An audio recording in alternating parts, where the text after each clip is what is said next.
Well, well, well, well. Here we go again. Okay, let me switch scenes. I mean, figure out how to switch scenes first. Here we go. Oh, pitch darkness. I forgot to turn on the light. Hey guys, how's it going? I know I'm a little bit late. I had to eat food first, you know, food to sustain my body, you know, very important. Here we are. How's it going, everyone? We have another Pimax event, and I don't want to spoil anything, since I myself don't actually know anything, but this one is supposedly going to be quite spicy, and also quite long, okay? That's all the info I have. I've been told literally, I know nothing more than you do, but as usual, we're starting the live stream. 1 hour, a rally, apparently, according to my pinned message. And the event starts at 11 p.m. It's 11 p.m., not 23. It's 11 p.m. CET, which is Central Eastern European, maybe? I don't know. Is that a thing? Is Central Eastern a thing? Anyway, point being, we're here. It's very late for me. It's 9 p.m., so yeah, this is going to be quite interesting. I'm going to bring up the live stream right now, just so that I'm ready for it. Pimax Frontier. Let's go.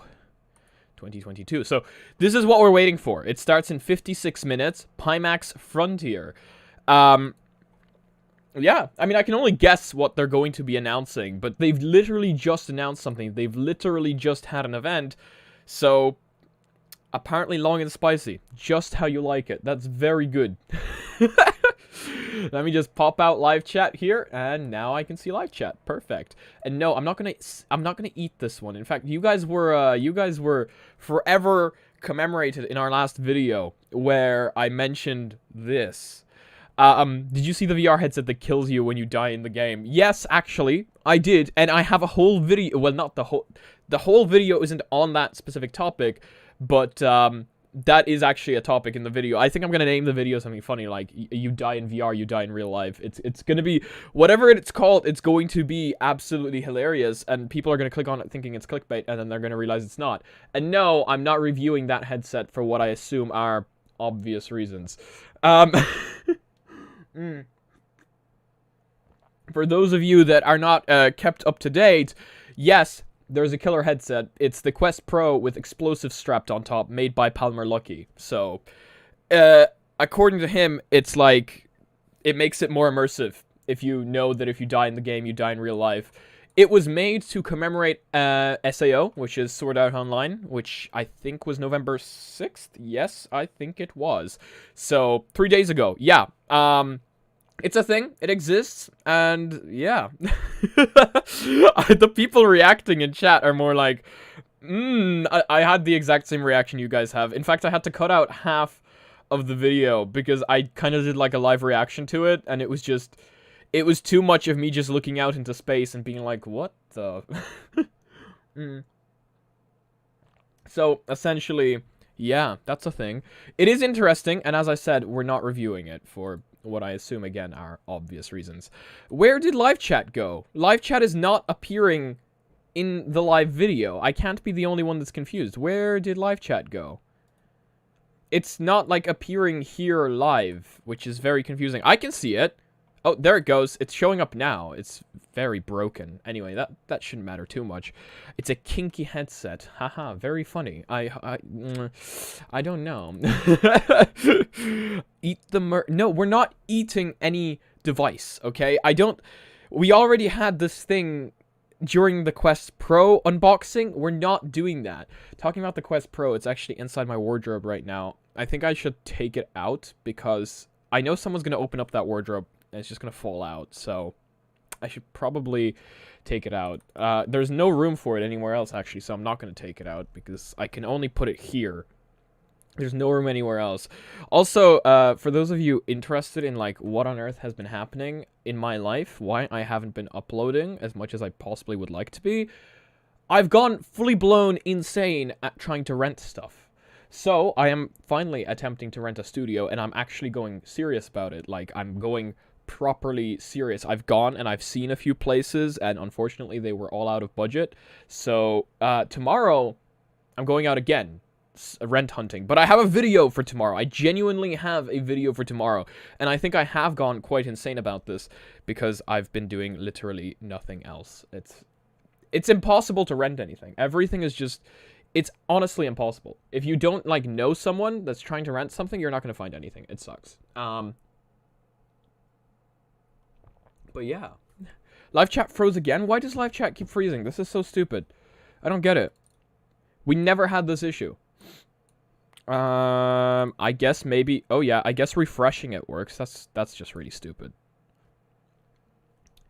Always show messages. Yes. Well, that just broke it even more, didn't it? This genuinely broke it even more. Studio apartments in your state/town are going for $400. You see, that's the problem. I'm trying to rent a single room.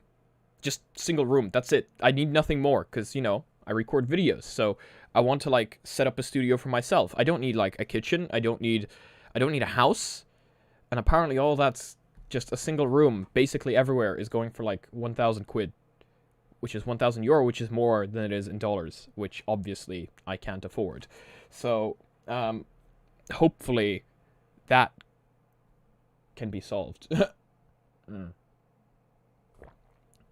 Yeah, apartments can be more though, because it's like, it's a house, you know? Like, I think if you're trying to rent out a house, it's a different story. Why do I not need a kitchen? Well, that's because, again, I'm just trying to use this thing for work. I'm literally just trying to use it for work. All I need is an empty space where I can record videos and play VR, because this is my job. So that's all I'm trying to do. I am literally just trying to buy a recording studio, essentially, which means I don't need any of the fancy stuff. I don't need, like, rooms and stuff like that. I can do all that myself. And a kitchen, obviously, I don't need. I mean, I already fail at cooking hard enough. We tried cooking way too many times on this channel, and it just no.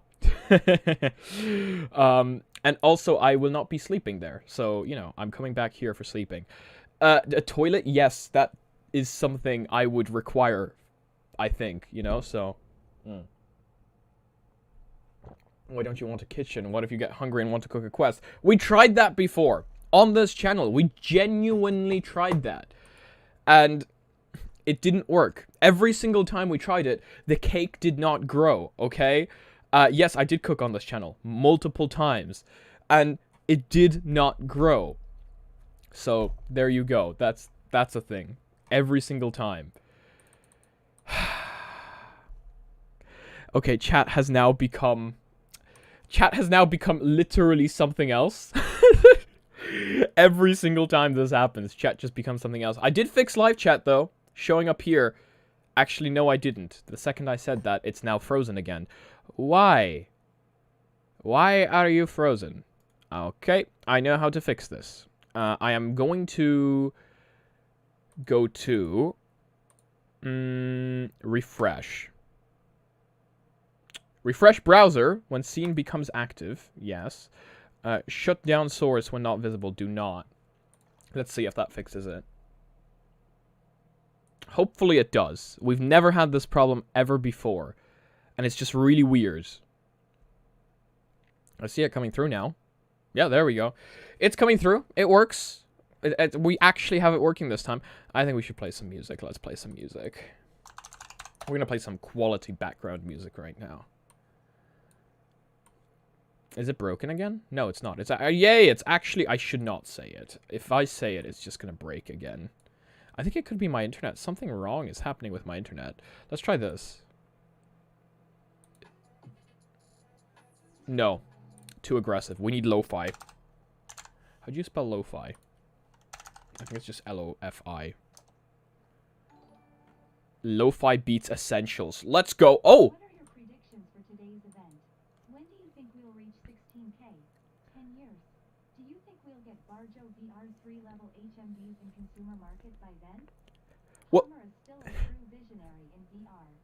Well, first of all, thank you so much for the donation. I'm happy to see that TTS actually works without lag, and it seems we actually have this working without lag now. In 2 seconds, I will answer that right away. I'm just going to play some quality lo-fi. This seems like quality lo-fi. How do I turn it down, though? I want to turn down the volume. I don't want it to be too loud. Is this it? Oh, found the volume. Okay. So...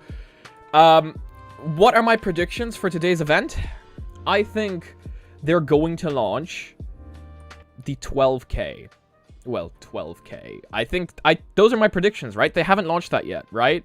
So, I think that's it. And I think, or maybe something else, though. I think it could be something else. Because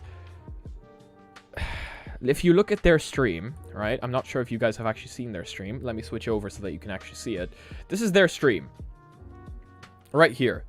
That does not look like a VR headset, right? Am I the only one that thinks that? That does not look like a VR headset. That looks more like a PlayStation controller, almost, to be honest, than anything else. So, I am very confused as to what that could possibly be. It does look like a controller, doesn't it? That's what I'm thinking. In fact, it looks... I don't have the PlayStation 5 controller because it's inside my car. But it looks kind of like very much like the PlayStation 5 controller, actually. PS5 controller. Let me see if that matches any of the buttons on the PS5 controller. I don't think it does. No, it actually doesn't. Of course it doesn't, because the PlayStation 5 controller has a completely different layout. But it looks very clean.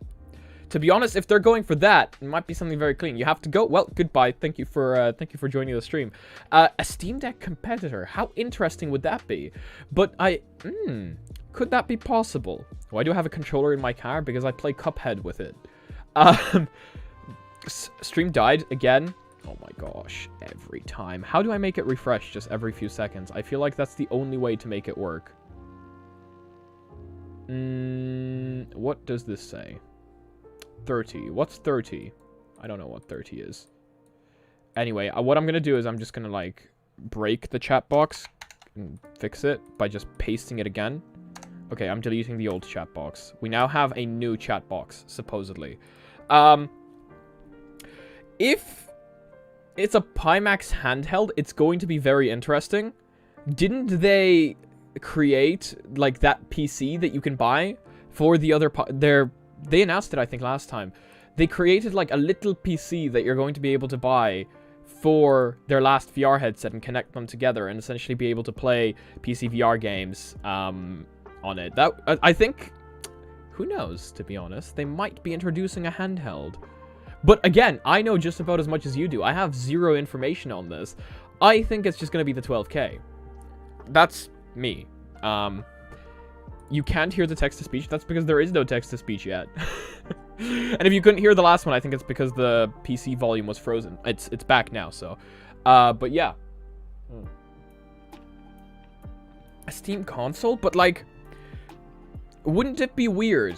I think it would be weird if they introduced something non-VR. Like, I think Pimax is a VR company. They do VR. I think it would be very weird if they just jumped right in and introduced something non-VR. Either way, I'd be interested, like, at least to check it out, but it would be kind of weird, right? It does sound like a weird thing from a VR company. You're still on the Oculus CV1, feeling hopeful about this announcement being for a new headset. Or maybe you're just too high on... Oh gosh.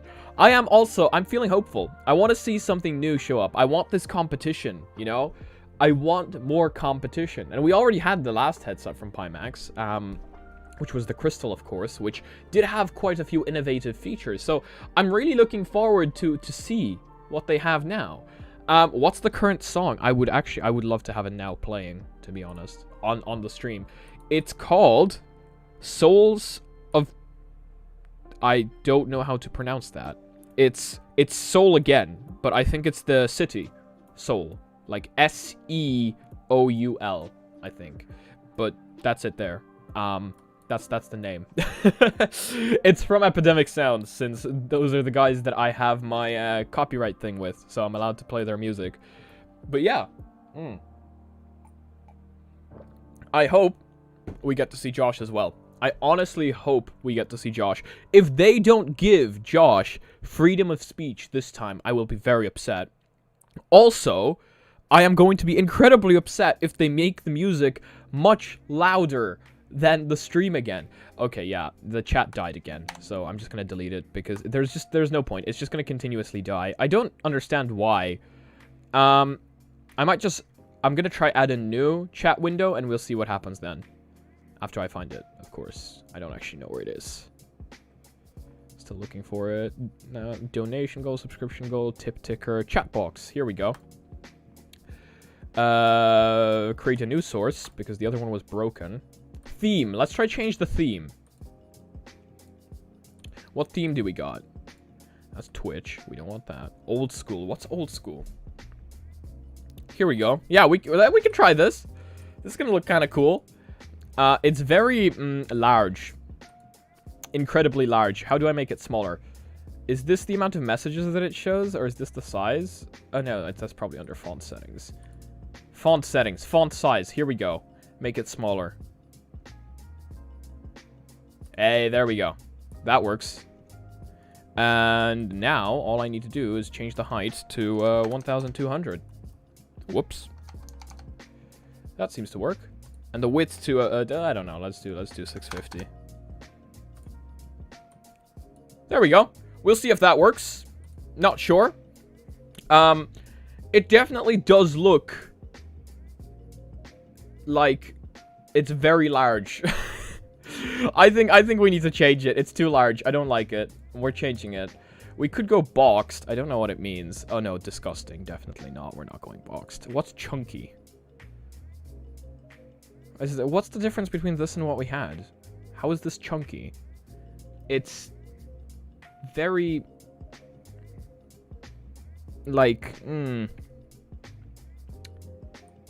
it's yeah. We'll just I guess we'll leave it chunky. It's fine being chunky. We're good with it being chunky, right? We're fine with that. I think it looks alright. I think it's readable. That's the most important part. You could do it the janky way of popping out the... Yeah, I did pop out the chat, actually. That's how I'm reading it. But I really don't want to just, like, throw it on there. I think it's gonna look really weird. So we're just gonna... We're gonna go with this. But yeah. Okay. Some people clearly don't like it. I don't see the... It's broken again. It's actually... It just broke. Here's what I'm gonna do. I am going to close my streaming software and reopen it, which might cause the stream to lag, but hopefully it fixes this stupid problem, which I have never, ever had before. I am going to make it clean again, because I preferred it when it was clean. Oh yes, very nice. Okay, yay for technology. Let's restart this. Do you want to exit while live? Well, no, I don't, but you're not giving... And we're back. Or at least I hope we are. I can never be sure. But it seems to be working. Somewhat, maybe. I'm not sure. It definitely does seem to be working. It's back? Perfect. We're back. Hell yeah. I was hoping that would be the case. So, I don't know. It definitely could be some sort of API thing. I think YouTube is constantly changing their APIs and stuff. And maybe, just maybe, stuff is broken. Even though it would be really stupid, to be honest.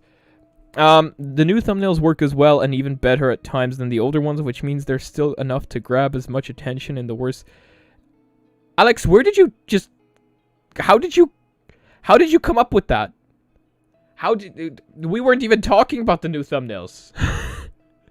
we were literally not even... How did you... That just came in out of nowhere. Where was someone talking about them? No. Alex just came in out of nowhere talking about the new thumbnails. I think he's probably just proud of them. You were DMing me this on Discord and thought, oh, I was gonna check it, but like not now. What do you guys think of the new thumbnails? I actually really like them. I like them. They're different. They're not all the same. I'm actually gonna look at them right now. I really like the new thumbnails. I think they're less LSD background. And I think they look cleaner, actually. I think they definitely do look cleaner. Or at least that was the point of them. And I do really like them. I'm very happy that I finally just made myself set, and went with it, and started changing them. I do really like them. Yeah.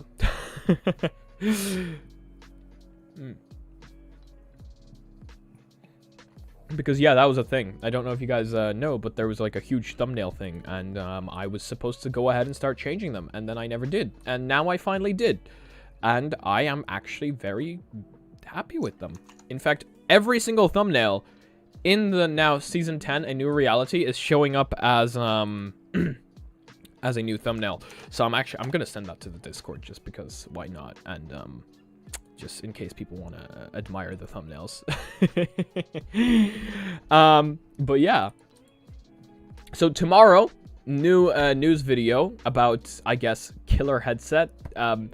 Actually, how funny would that be if I called the video something to do with a killer headset? Like, it's a killer new headset, but it's a it's like, it's an actual killer headset. That would be stupid. Yeah, live chat broke again, didn't it?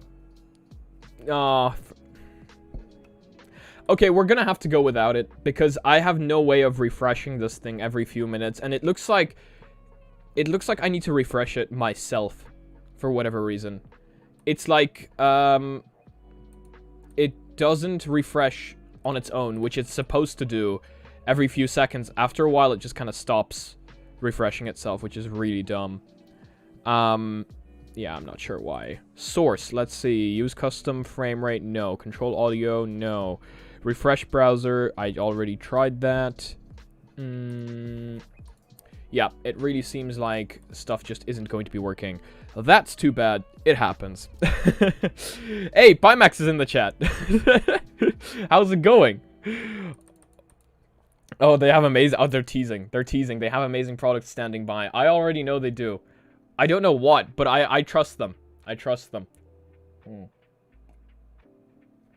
I have no information on what they actually have. I don't know if it's... I can't click on it, so I don't know if it's the real Pimax, but I assume it might be. What have I been trying to do? Oh, yeah, I've been trying to fix the stupid live chat. I'm gonna try one more thing. This is why we always start early, because something always goes wrong. Except this time it's not terrible. Like, no one's gonna die if we don't get this working, you know? So... let's see... I have a feeling I know what is broken. No, I do not. Not anymore, anyway. I thought I did, but now I don't. Okay, this is, commands, triggers, quotes, loyalty. What is this? Anyway, that doesn't matter. Whatever. We'll just leave it. No one's gonna get hurt if the live chat doesn't work and doesn't show up on screen. We're just gonna go with it.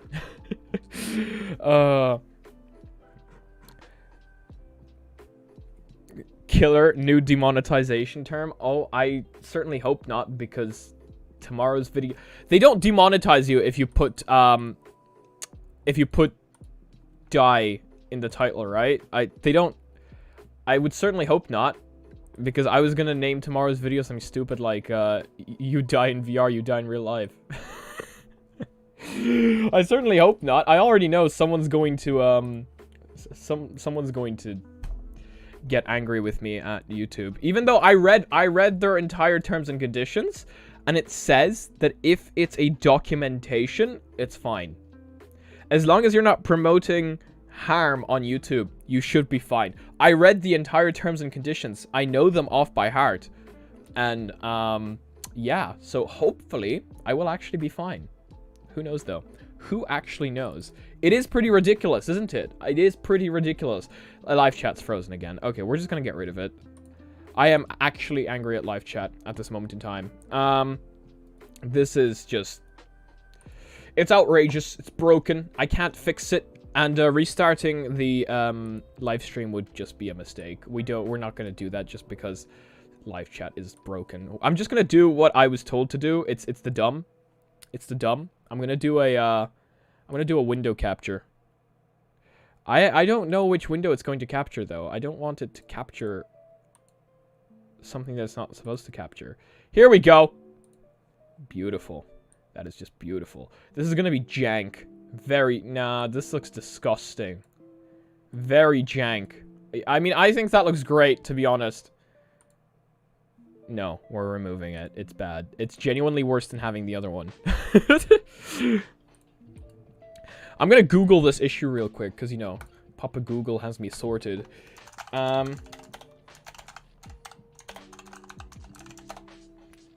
If it tells me that the only way of fixing it is to not fix it, I will cry.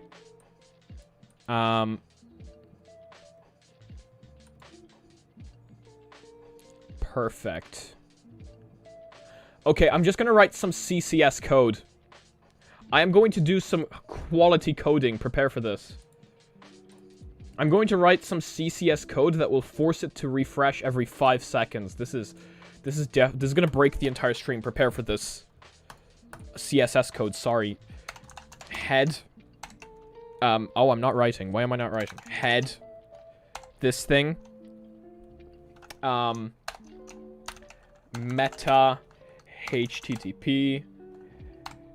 I really hope this works. I'm copying this from Reddit, so, if it doesn't, big sad. Refresh. Content is equal to 5.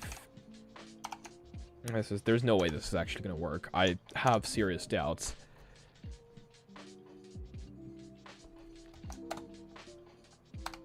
Is that it? Is that all I need? Is that gonna fix the live chat? In fact, I think I broke the live chat so much that you can't even see it anymore. I am an absolute genius. It has completely disappeared. What have I done?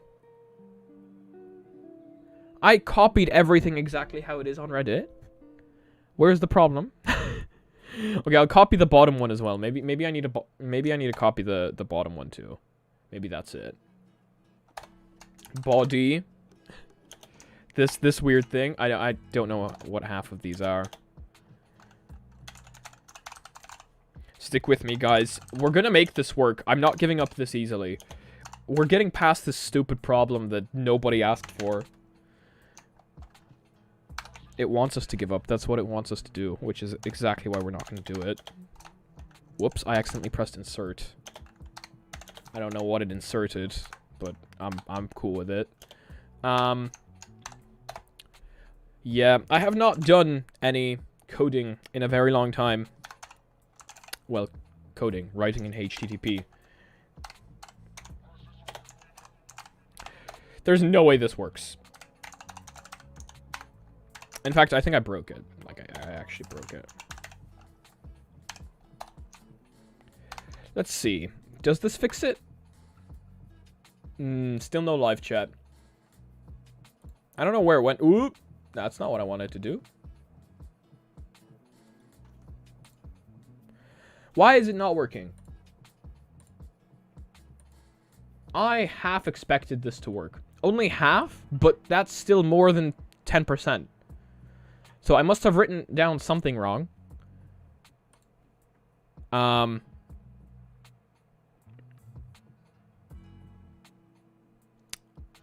This is unfortunate.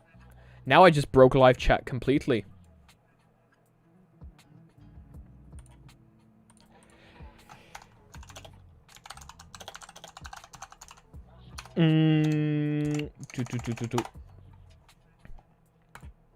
Stick with me.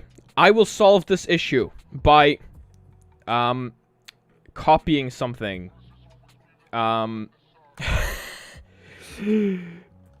Make page refresh every few seconds. HTML. Perfect. It has to be HTML, right? This is going to work. Let's see. It's a JavaScript thing. Oh, no. I don't want to do JavaScript. I have half an hour. That's not enough time. Trust me, that is not enough time. Content 5. Maybe I... Oh, that's the URL. What if I don't want the URL? What if I genuinely just do not want the URL? Why do I need the head part? I don't want the head part. Go away. Yeah, now it's gonna work, right? Now that I removed the head part. It has to work now. Clearly, I was wrong. Okay, someone write me a script. Someone write me a script real quick. HTML or CSS? I think it has to be HTML. CSS is just not. If it has to be a script... I'm reading some, like, random forums right now. This is just sauce. Is this... can I HTML this? Definitely not. To reload the same page, you don't need the second argument. Is this CSS or is this HTML? I am so confused. I'm going to try throw it into HTML and see what happens. Nothing. Absolutely nothing. Disgusting. Where's my live chat at? There it is. You're a dev? Perfect. Well, I can't show you. There's nothing here. It's, I broke it. I definitely broke it. Whoa. Okay, that's a lot of custom fields that I can add. I don't know what that is. I'm just gonna try CSS it again. Still nothing? Wow, I am really good at this. Okay, I'm just gonna delete everything and see if that fixes it. Oh. Okay, so I've deleted everything, and it's still not working, which means I did not break it. Clearly.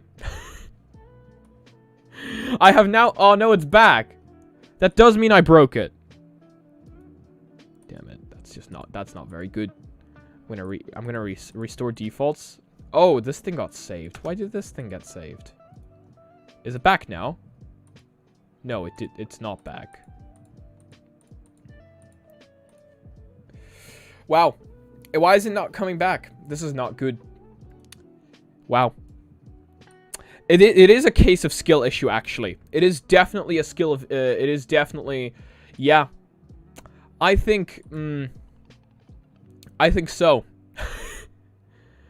What? JavaScript just pasted itself... Whoa. Okay, a bunch of CSS has just appeared inside the CSS box, and I didn't even do anything, so... I think we're just gonna have to go without it. I don't know what it's trying to do. I am genuinely concerned. There is no... Oh! It's back!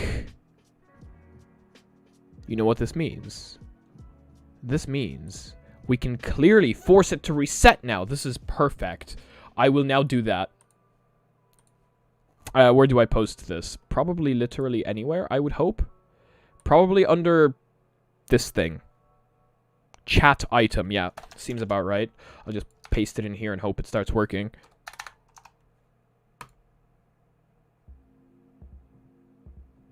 Did I... Oh! Well, it's there. And it's not there anymore. Well, that lasted about, I don't know, solid 3 seconds, I'd say, maybe. Why did it work for 3 seconds and then it stopped working? Okay, I'm gonna make this number larger. I'm gonna make it 30.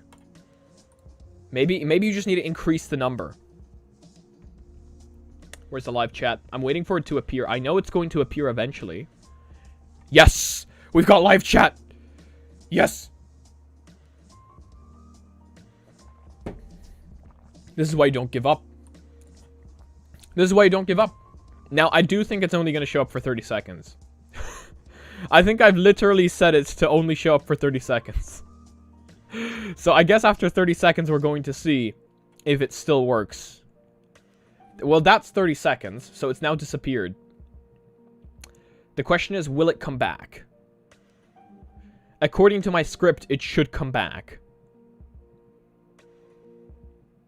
I think my script sucks. I think I broke something. It's not coming back. It's gone forever. So it's here for 30 seconds and then it disappears.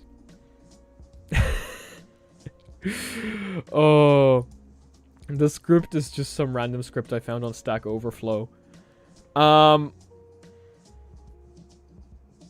this is very upsetting. Reloading the current page doesn't require you to specify a specific page. Just post this. Okay, cool. We'll try again. Hello, HTML. I will post this underneath said script. I have now posted it underneath a different place. Let's see if it works. I will make it 40 seconds. So that we can have live chat for a little bit longer. If it does permanently disappear.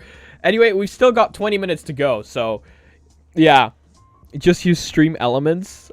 This is Streamlabs. So, I don't know if Stream Elements is a thing on this thing. Let me check. The ultimate streamer platform. What is this? I don't know what this is. Okay, I'm not downloading some random software right now. Probably not the best idea.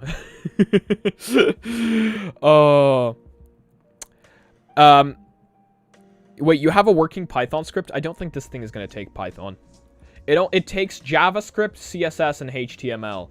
It seems to be working for now. I shouldn't have said that. You already know it's going to stop working in about 2 seconds.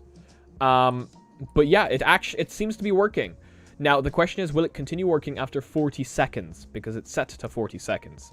So, you know, that's the real question. Hopefully well, I mean, it's, we're leaving it. We're genuinely leaving it. It seems fine. You are confused? Don't worry. This is still a Pimax stream. We're still doing Pimax. We're just waiting for Pimax to happen, and we've been fixing the live chat because the live chat is broken for whatever reason. No one broke it. It just decided it was going to be fun if it would break itself. You know? That's perfectly relevant. Anyway, I guess we can now continue talking about the stream. Yeah? Okay, it's not broken yet. I am very happy. I mean, setting it to 9999 won't really help us, to be completely honest. To reload a page in JavaScript, you need... Yeah, so that's basically what I've got in there. That's basically what I have. So I'm hoping it's set to 40. So I'm hoping that that works. And nothing's breaking, it's just the live chat that broke. And I like having live chat up here because it's nice for replays and stuff. So it seems to be working now. Let's just switch to the PC screen side of things and see if that loads in. It does. Perfect. It means it's working. Do I look a little bit squished? I think I did. Anyway, I'm less squished now. Live chat's gone. Hey, thank you so much for the donation. What do you think Pimax is going to announce? I think they're going to announce the 12K. I have no clue. Like, I genuinely have no clue what they're going to announce. But I think that's what they're going to announce. I think. At least TTS is working. What do you think Pimax is going to announce? Yeah, at least TTS is working. The chat is gone again. I didn't even do anything. Here it says it should be working. Oh! Well, it's back now. Oh, TTS is very quiet. I think the music is too loud. I think that's the problem. I need to bring up the music. No, yes, bring up the music, but bring it down at the same time. Perfect. This is perfect. This is the right volume, I think. This is just about right. And now TTS should be much louder as well. Chat jump scare. Yeah, chat very big jump scare actually. So they told you that they're going to announce the 12K? Yeah. Well, I was assuming that that's what they were going to announce anyway. Well, they announced it actually. Yeah, you're right. They did announce it. Sure, we knew that from last year, but I think they might be properly like revealing it. I don't know. I have no clue. I have zero clue what they're going to announce. That's why we're waiting. We are literally waiting to see what happens. You should rename the stream to Fixing and Breaking Live Chat with Mysticle. But it's going to... You jinxed it. It's broken again. Look, it's not working. Live chat is now broken. Why? Why did you jinx it? This is so upsetting. I am now going to create a new JavaScript file. Here we go. JavaScript. Let's go.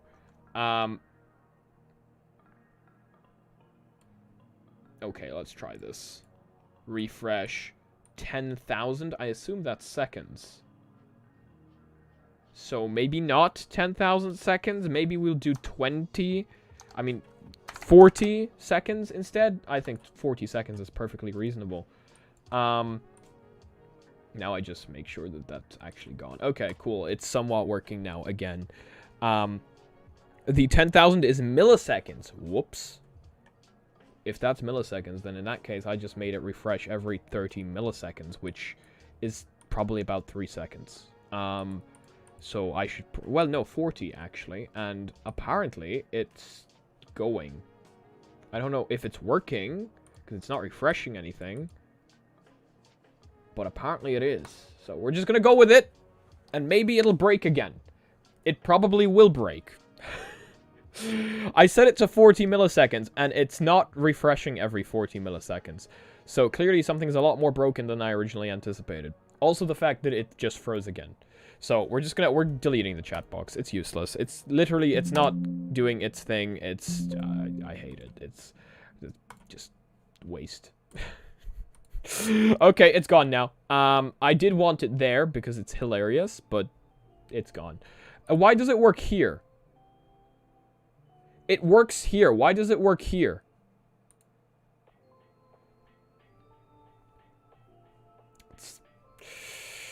Yeah, just, you know, sometimes things just hate you. It's clearly we just can't have it here. It works everywhere else but here. I'm gonna go back onto Google again. The only workaround is to smash refresh chat a bunch. Well, that seems lovely. Where's the refresh chat button that I'm missing? There is no refresh chat button. I've been told that was the way. Press the refresh button over the chat. There is no refresh button over the chat. It's hidden. Is it? Well, that's a problem. I should probably just check for updates. I'm going to check for updates. Maybe there's updates. Who knows? Let's see. How do I even check for updates? Get support.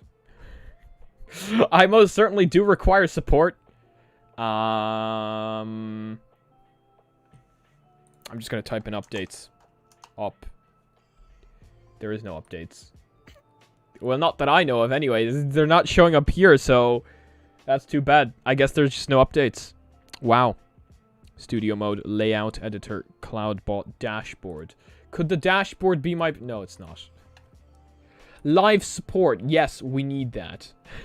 Honestly, I watch these streams to watch you fix stuff, then ignore chat helping. It's quite funny. Well, I look at chat, but the thing is, there's no, you know... I pasted in the JavaScript thing, and it's not working. So we can't... The JavaScript thing isn't going to work. And also, there is no refresh chat. A refresh chat button. Auto refresh Chrome extension. This isn't Chrome though, so I don't think it's going to work. TTS Honestly, is gonna be really I watch loud these now. streams to watch you fix stuff. It's then so ignore loud. chat helping. It's quite funny. Oh, and also VR. I can see chat, by the way. I can see chat, but chat isn't showing up there. So for people thinking I can't actually see chat, I can see it. It's just it's not showing up anyway. We've got 15 minutes. Where is the update button? I will find the update button one day. Click the note. This is the notifications thing. What does the notifications say? Absolutely nothing. Useless. Okay. Well, that's just lovely. It is very funny, but it's broken. It's programmed. I thought that might be the case. Is it just me, or is it actually working now? No, it's not working. It's just frozen again. Okay. Well, it's staying like this. We're leaving it like this. That's it. This is staying for the foreseeable future. This exact frame of the chat.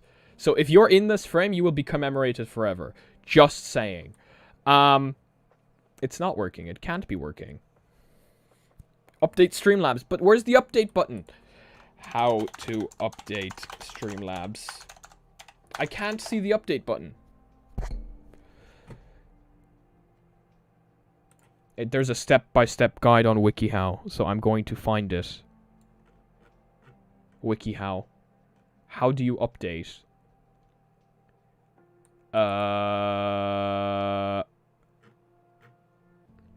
What to do before you update? What if I don't want to save anything? I just want to update. Why do they need it? Like, if you need a whole page on how to update your software, you're probably not doing it right. Oh, hey, thank you so much for the donations. I'm gonna wait for the TTS to come through. It's always really funny. Okay, so the only way to properly update is to re-download it. That's amazing. You already know that if that's the case, then stuff's just gonna work. Hey, TTS. I am praying that they follow through with their promises on the 12K. Really wanting to have that experience. I honestly hope so as well, to be completely honest. I would love to go into, like, one of the events to see it before it's, like, properly announced. Maybe I'll get to do that. Tears of Joy SMH. I love the way it actually read out the Tears of Joy. WikiHow still exists? Yes, they do, and they post the weirdest stuff ever. Update the program when the stream is over. How many minutes do we have? We've got 10 minutes. I'm going to update this piece of software, and hopefully it'll work, okay? So, be prepared. I'm updating the software right now. I will be back in like 2 minutes. I have returned. We have lost 80% of our viewers, which is perfectly reasonable because, I mean, the stream died. We also got a donation while I was dead. What are your thoughts on the new VR that can kill you? P.S. I'm a big fan. Hey, thank you so much. I like it. I mean, I don't recommend it, and to be honest, I won't be using it, and I don't think you should be using it. But I do think it's funny, and I do think that the idea is definitely quite creative. Again, I won't be reviewing it, and I don't think anyone should be reviewing it, but I do think it's quite, it's not something you've seen before, you know? It's not something any of us have really seen before, so I do think it's definitely a conversation starter. So yeah, that's what I think about the killer headset, which it quite literally is. You know, if you die in VR, you die in real life. Always very funny. Hey, thank you so much for the donation. I don't want to say anything, but it seems to be working. It seems that maybe Microsoft Visual C++ wasn't installed. Maybe. Because it installed it. So I'm thinking that maybe it installed it and that fixed it. Or at least I hope that's the case. Uh-oh. TTS is gonna hate this one. Cat face dragon cat face dragon cat face dragon cat face dragon tongue out tongue out. Oh, are you a cat person, a dog person, or a mountain lion person? I don't know about the last one. I don't think we're allowed those inside our house, but I'm a dog person. Also, chat just broke again. Chat literally just... Oh. That went very well, didn't it? It lasted about, I don't know, a very short period of time. Okay, that's fine. We'll just hide it. Doesn't matter. Anyway, it's going live in 8 minutes, so we're very, very short time to have it launch. I don't know why live chat just kind of comes back from time to time. I don't fully understand why or how, but sometimes it does, sometimes it doesn't. Apparently updating the software didn't work. It just hates me. So that's that. I'm going to disable custom CSS because it's just annoying. And I am going to click on always show messages, and then I'm going to go to source and refresh browser when scene becomes active.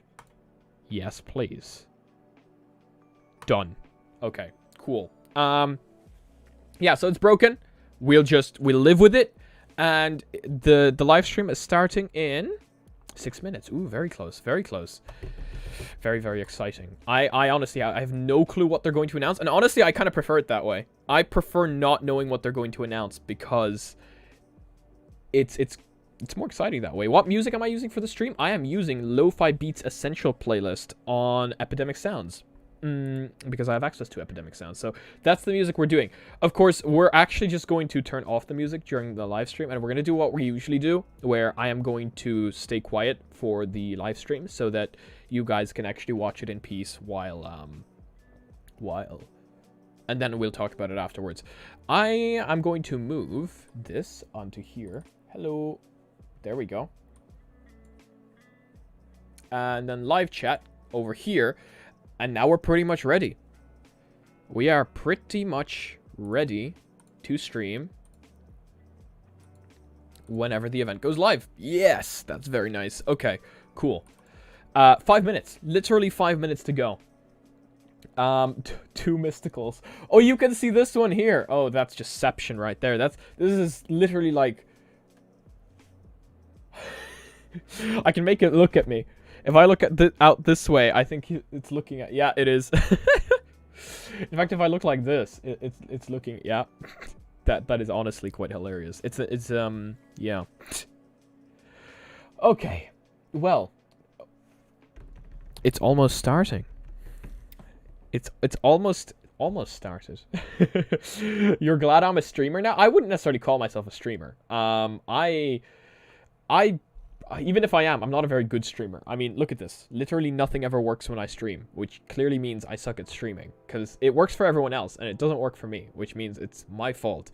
So, I wouldn't necessarily call myself a streamer, and even if I am, I'm not a very good one. Talking about it, it just broke again, so... I definitely prefer making videos where things can't go wrong, because I feel like this is just going to, you know, it just break. But yeah, he was totally gonna start asking people for Twitch Prime. I don't even know what Twitch Prime is. I honestly, I have no clue what Twitch Prime is. No clue. That chat pop-up on the other monitor would look sick. That is honestly a way of making it work. Because you can... well, not really, but... I mean, this one's now broken. Whatever, we'll hide this one. I think this works. I mean, it's very... probably can't read it or anything. It's probably very, very small. But... Oh, I can make it larger. Hello. There we go.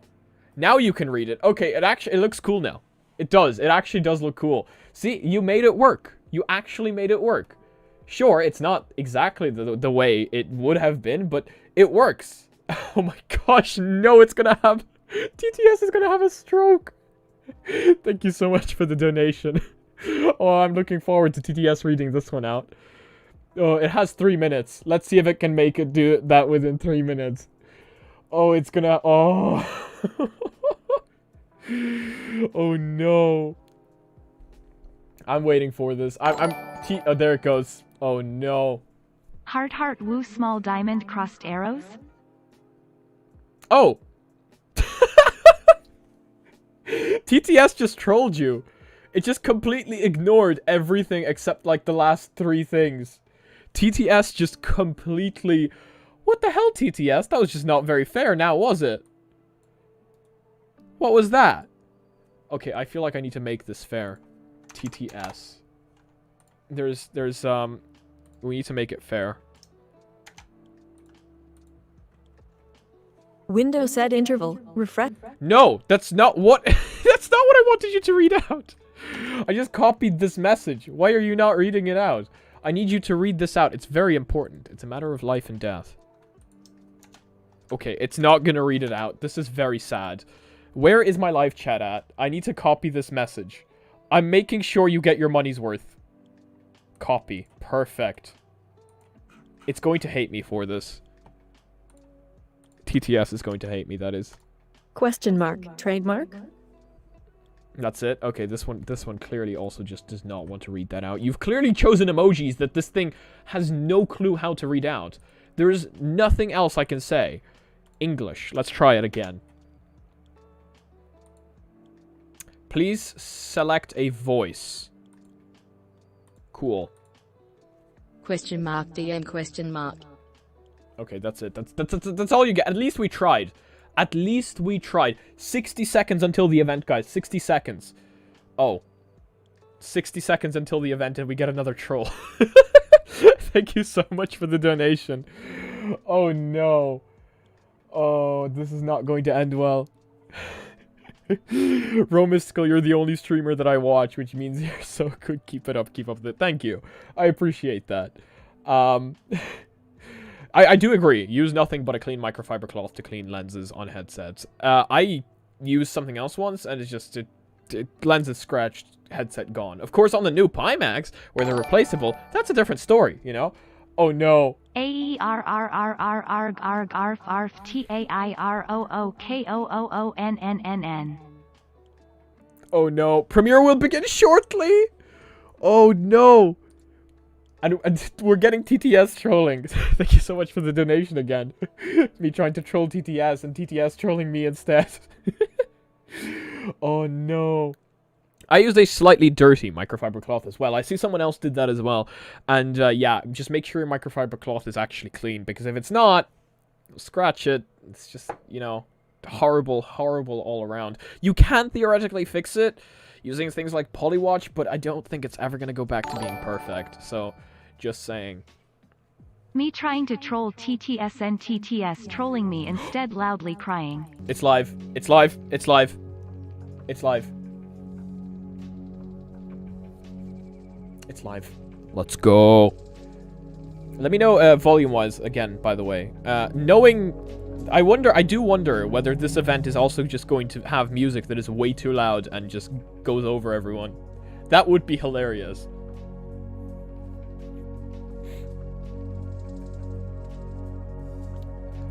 But I guess we're about to find out.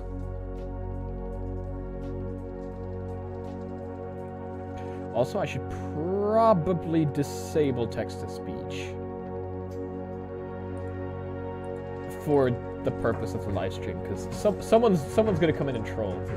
Someone's gonna come in and just like, how do I disable TTS?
I'm the Pimax USA COO.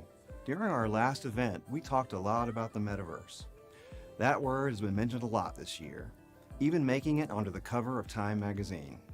So what is the metaverse that it manages to arouse so much interest and garner so much attention?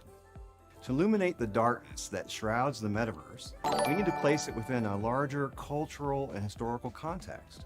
Of course, as an open concept, the metaverse is constantly evolving every day, but it has a fundamental core which comprises the freedom of the experience.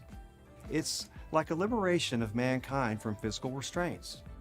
If we examine the road mankind has traveled thus far, we see a culmination of efforts that transport mankind to new realities.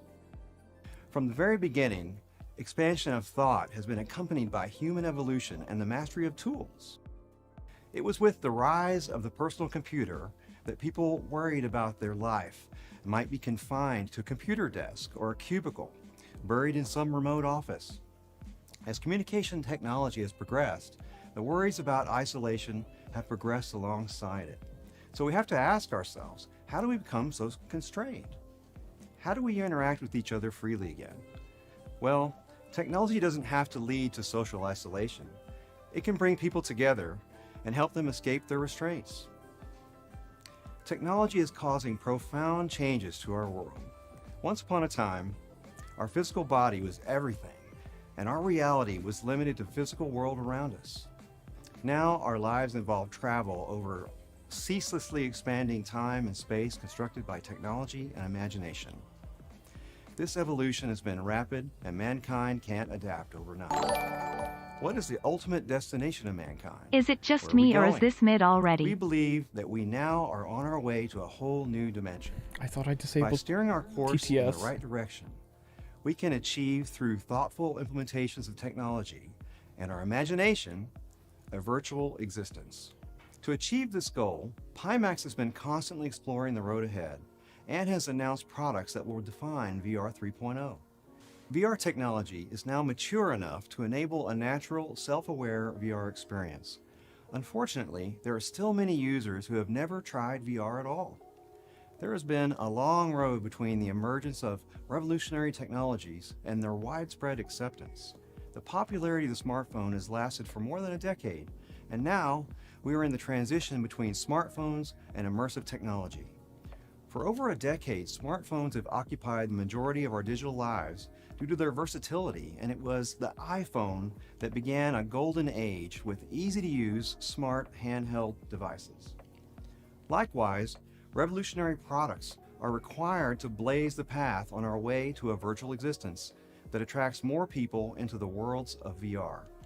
Gaming has always been the first step towards virtual reality, so there's no better place to start. Looking back on our experiences, we've accumulated future-proof technologies through the creation of our next-generation Reality Series VR headsets, creating new technology to provide an epic user experience for our customers. We thought to ourselves, is there any way we can contribute to gamers in a way that isn't simply limited to VR games, but instead benefits the entire gaming community, leveraging all of Pimax's technology? Remember our slogan, to go where no one has gone before. The spirit of innovation has always been implemented in our products. In order to share the latest information on our latest product developments, let me introduce you to our founder, Robin Wang. Hello everyone, I'm Robin Wang. My current role at Pimax is a Chief Product Officer. And deep in my heart, I'm a gamer. I'm the first one at my block to get a Game Boy. In the late 90s, I started hanging out in online communities, discovering how to get the most out of every video game. I felt like there was a virtual world, and I was a part of it. I felt a sense of belonging. I felt like anything was possible. Today, all that excitement and all of those possibilities surround VR bring back those same feelings. Video games are one of the most powerful medias ever created. The merge of imagination and technology has created a fundamental evolution in human interaction. The question is, how do we bring more people into this evolution? The idea I'm about to share has been taking shape in my mind for nearly 3 years through the best VR technology we have. Well, today we are going to bring you 4 revolutionary products. The first one is a revolutionary handheld game device. They did it! The second is a VR 3.0 handset for the mainstream. The third is a breakthrough portable PC game system. And lastly, is an ultimate living room entertainment hub. Okay, wow. Wow. Of course, these are not 4 separate devices. This is one device. Let me introduce the new Wait, what? Pimax Portal. Okay, what? Today, we're going to invent the portal to the metaverse. Now, allow me to bring in Joshua to tell you more about the Pimax Portal. It's Josh. Josh is back. This is it, guys. Thanks, Robin. We hope that this revolutionary product is the wake-up call that the industry needs. Portal wouldn't be possible without the products, technologies, and features our team has put out over the last 5 years in the VR industry. Every step we've taken has become an integral part of the Pimax Portal experience. We're not going to fix the entire industry with just one product. We want Portal to be the mark of the start of change. First, let's talk about our revolutionary handheld gaming device. We all love to play mobile games in our spare time, but the mobile gaming experience has been slow to improve over the years. There are two types of mobile games we play currently: mobile phone games and Raid Shadow portable gaming Legends. consoles. Mobile phones, whether traditional smartphones or purpose-designed gaming phones, both suffer from similar shortcomings. They are restricted by the mobile phone concept itself. The form factor and the interface are just not optimized for gaming.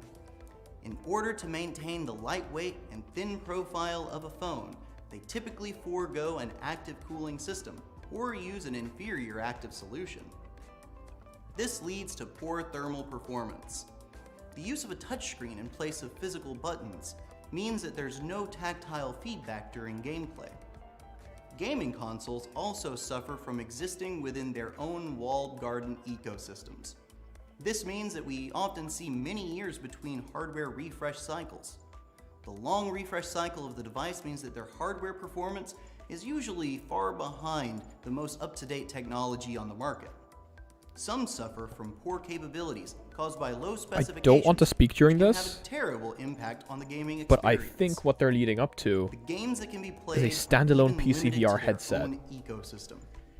Critically, many handhelds suffer from a common problem: underpowered GPUs. These areas of concern can be summed up as the visual experience, latency, breakthrough interactive design. Thankfully, we already have an amazing solution for these three aspects of mobile gaming due to our VR technology. We thought to ourselves, why not take the best of our VR technology to improve these aspects of the experience? The Pimax Portal establishes breakthroughs in 3 areas that address these issues. Let's take a look. Oh. It's... Okay, I was wrong. Very wrong. It literally Let's looks start with the screen resolution. like a Switch. People often use the term retina display to refer to a screen with a pixel density of about 300 ppi, so that individual pixels are invisible to the naked eye. Recent portable devices are beginning to reach that standard, but some consoles fall short due to their slow hardware refresh cycles. Mainstream gaming consoles have a pixel density of about 215 ppi, and the best phone displays can reach around 460. Such a standard is actually based on the distance between our eyes and the mobile device held in our hand. When we play mobile games, we are thoroughly absorbed into the display. This means that our eyes are significantly more sensitive to pixels during that time. When you're fully focused on the screen, the typical resolution I see that could little be a wait lot for it in better. the chat. And to see the best visual details, higher pixel densities are needed.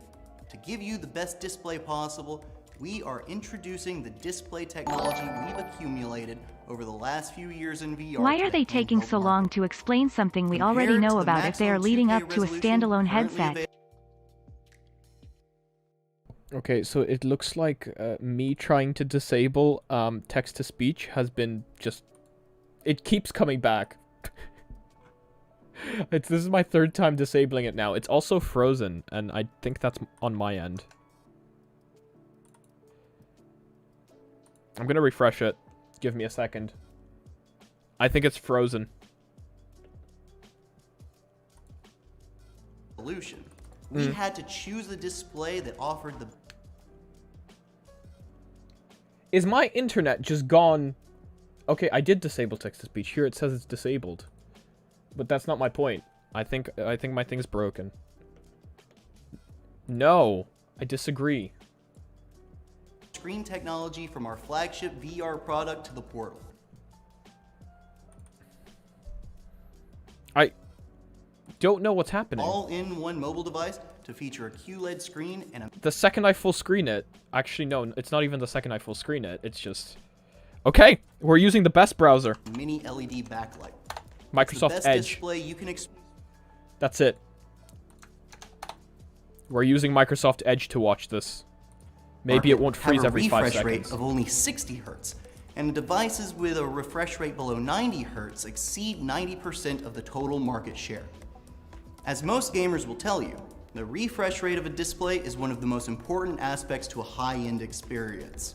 Portal is the first device to achieve a 4K resolution with a fast 144 Hz output. We at Pimax are always striving to bring you the best visual experience possible.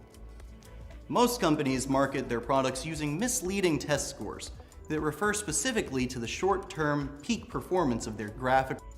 This doesn't relate to the real-world performance seen by gamers.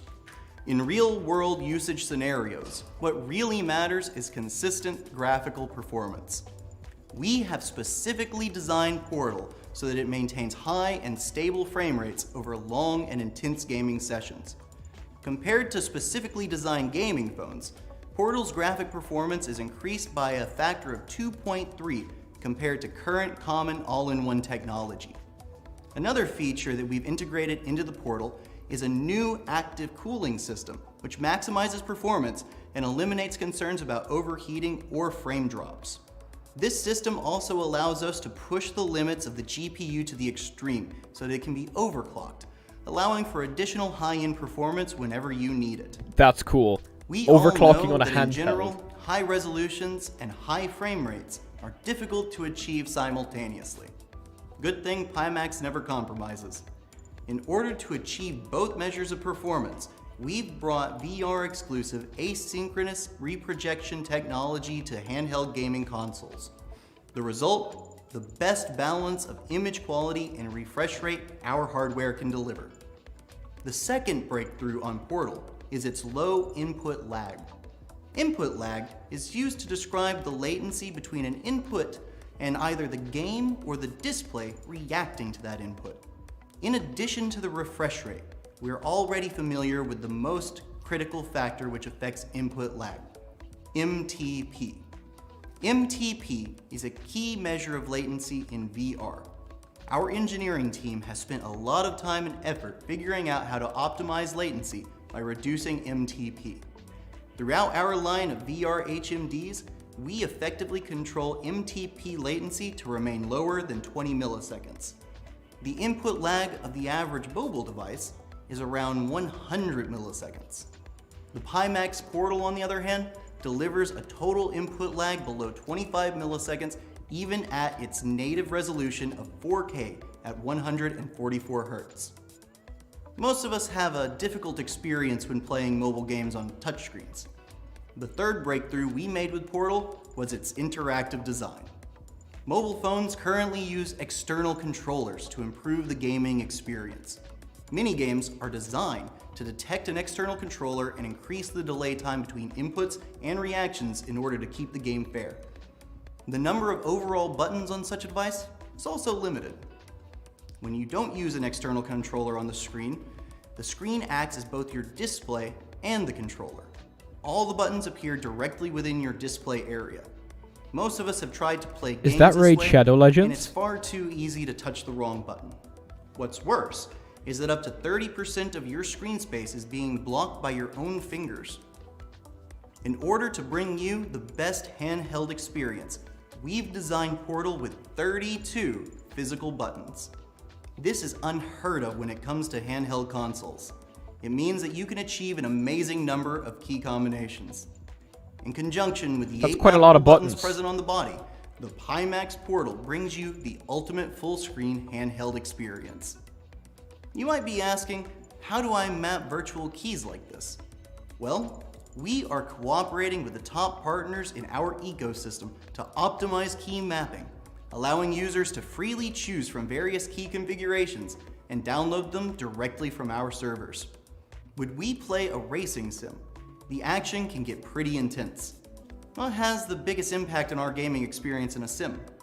It's obviously the feeling of putting the pedal to the metal. Portal uses analog triggers in order to allow you the throttle control necessary to optimize your in-game acceleration. For those unaware, that means the trigger buttons can be adjusted steplessly, providing the device with analog data. Digital triggers only have two states, pressed and released. So for games like racing games or flight sims, Portal's button feedback feels much more natural than handhelds which utilize digital triggers. We also added linear motors to both controllers to bring you fantastic in-game feedback. So far, we've introduced you to the many powerful features found in Portal. In order to do all of this, it was first necessary to choose a high-powered SoC to power Portal. At the heart of Portal is the GPU, an exclusive collaboration between Pimax and Qualcomm, designed Another to play exclusive the most demanding collaboration. mobile That's games interesting. on battery power. We're really excited about working with Qualcomm and their innovative XR2 platform to fuel the needs of change. We've utilized some of the world's best GPU technology in VR. We're also familiar with the revolutionary XR2 chip and what it's capable of. So we completely redesigned our handheld console around this incredibly powerful SoC. The Snapdragon XR2 integrates the Qualcomm AI engine, which can accelerate performance during AI use cases and follows the multi-core CPU, GPU, and vector processor within the Snapdragon mobile phone chip and supporting Snapdragon 5G solutions. This provides a powerful and energy-efficient experience with fast wireless connectivity, which is a perfect match for a revolutionary product like Portal. Current commercial standards cannot support advanced applications such as wireless docking, high-speed synchronization, or a wireless connection to displays. Latency introduced during data transfer tends to sour the experience. All Portals come standard with Wi-Fi 6E, and there's also the option to upgrade to our 5G edition.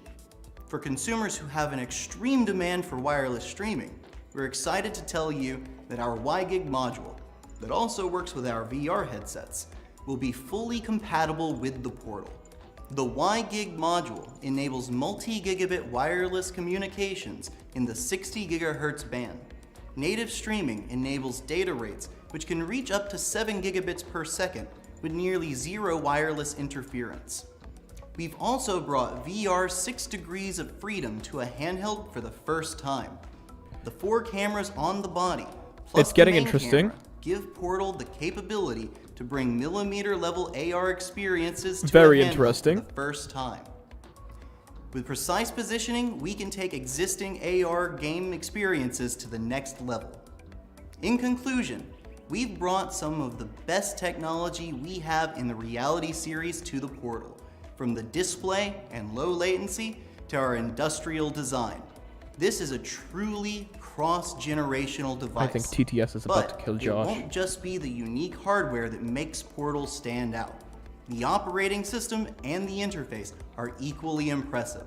It's the best of Android combined with our iconic design language, a hub for your digital life. The operating system has been specifically designed for a handheld gaming device. I'm not going to so lie, every this is a interaction painfully feels long book of seamless. blank pages. There's a high To level not be of all design negative on a consistency dono though, throughout the it's system, cool how and the powerful result mobile has is gotten. a smooth and uniform experience. This is an operating Thank you system for the built dono. for mobile gamers from the ground up, and it allows millions of Android games and even the mini classic console emulators at your fingertips with the world's best hardware technology. Now, you must be curious how Portal works. Okay, let's see this. I'm really interested in the 6 stuff, to be honest. But if you guys are reading chat, there's supposed to be more for us to stay tuned to. So I am excited. Now, hear me out. I have this little thing. It's made by Razer. I play mobile games, but not in the way you'd think. I play PSP games on my phone. And while that might sound cringe, some people love it. I like it. So You know? It's a pretty cool device, either way. Maybe not for everyone, but really cool device.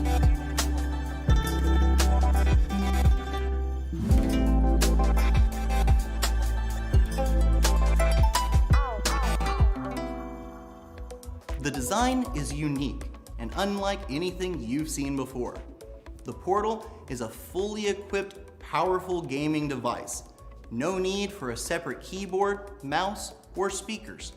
The Portal itself includes the hardware, console, and screen, all built into an easy-to-use handheld. Not only that, it has one of the most powerful ARM-based GPUs in the world.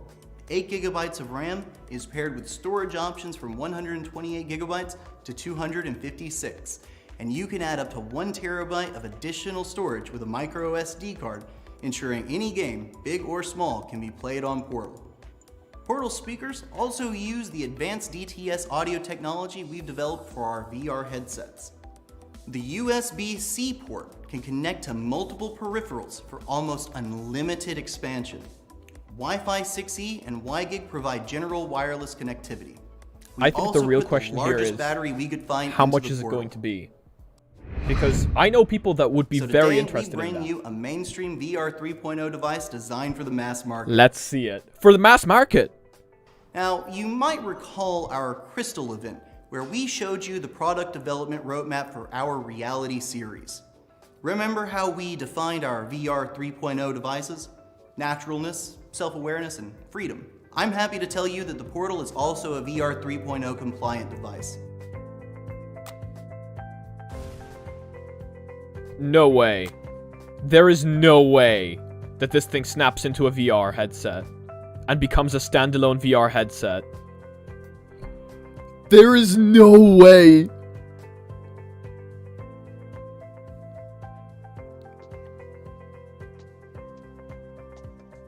Oh my god.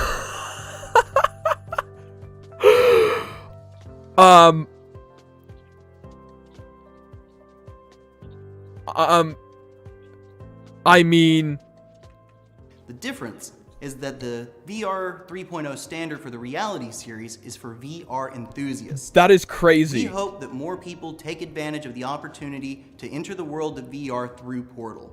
Take a glimpse at this gorgeous and free virtual world with us. First, let's go over naturalness.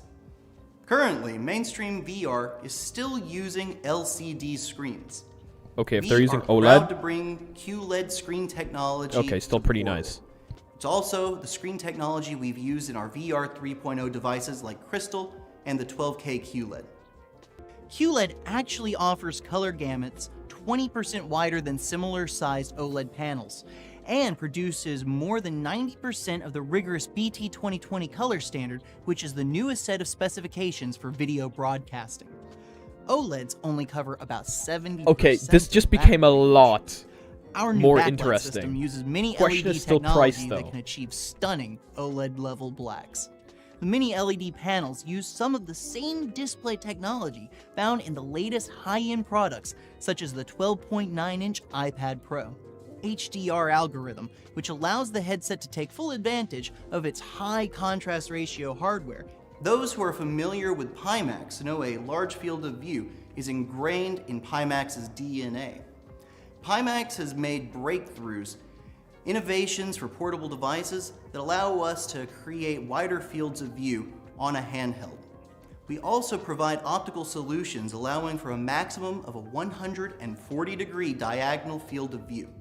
For many people who enjoy highly pixel-dense displays, it's difficult to balance field of view EPD. Our users don't need to choose. I mean, to be fair, Portal also Google supports already the did optical this with solutions Google that are Cardboard. standard for VR 3.0. With advanced They didn't aspheric have lens 6 stuff, technology, though. the Or Pimax controllers. Portal reaches a fantastic 27 You know? PPD, which is about 50% more than mainstream VR headsets. Secondly, let's look at self-awareness. The Pimax Portal features inside-out tracking, 3D surround sound that shrouds the user in a virtual environment, and we're also developing the Portal Metaverse Edition. This upcoming device We'll talk about allows it later. the user to fully express themselves where their friends can see eye movements, facial expressions, and even their lips in the metaverse. Now, finally, let's go over Did freedom. he just say lips? The new Pimax Portal offers both wired and wireless connectivity, providing you with the freedom to choose how you connect. The Portal View integrates a new mini HDMI input link. This allows you to connect your Portal to your PC and natively play Steam VR games without the signal Better than degradation USB. found with USB connections present in other Portal VR devices such as the Quest 2. The aforementioned Pimax 60 GHz WiGig module is designed to meet our newest VR 3.0 specifications. This means that you have the freedom to use it with Portal and any of our new Reality Series VR headsets. Idea for you. This Curved includes lenses the for higher Pimax Crystal FOV and in our VR. flagship Pimax 12K QLED. Crystal was the first HMD ever designed to take advantage of Pimax's new interchangeable lens Mini system. HDMI is a pretty This bad design connector innovation though. allowed us to create an amazing headset with market-leading resolution and field-of-view configurations. We are happy to announce that we brought this same level of innovation to the Pimax Portal. We created 2 different lenses specifically for the standard Portal View headset. Okay, so another First 2 set of lenses. lenses provides you with a 100-degree field of view at a crisp 27 ppd, fantastic for VR experiences. The second set features a 60-degree field of view and a stunningly sharp 40 ppd, absolutely perfect for watching high-resolution movies on the go. In addition to these 2 I agree lens with this options next for the photo, by the standard way. Portal View, we've also developed a special wide field of view edition of the headset we call the Portal Horizon. That's The Portal cool. Horizon delivers an astonishing 140-degree field of view that will leave you feeling like you've stepped straight into a virtual world, and you won't have any desire to leave.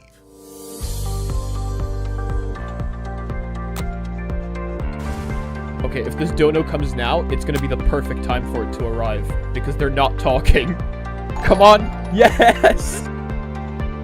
I like how people are saying Google Cardboard 2.0, but it's more like a Quest 2 that's also a gaming phone. Yeah, you really have to think about it that way. The Quest 2 also runs Android. It's basically a phone, but this phone you can just take out of its housing. That's kind of how you have to think about it, I think.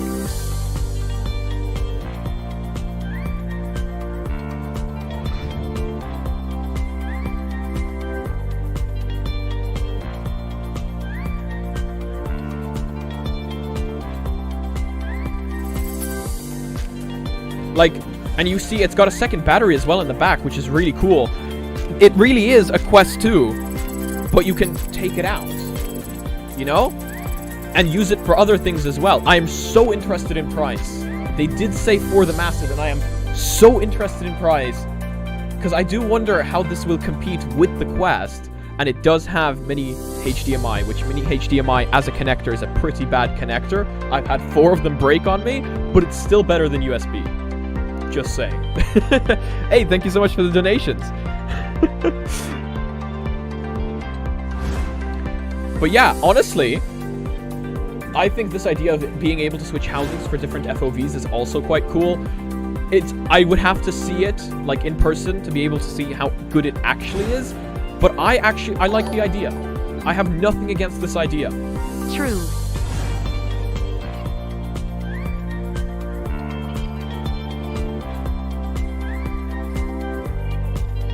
It really would be a true all-in-one device then, to be honest.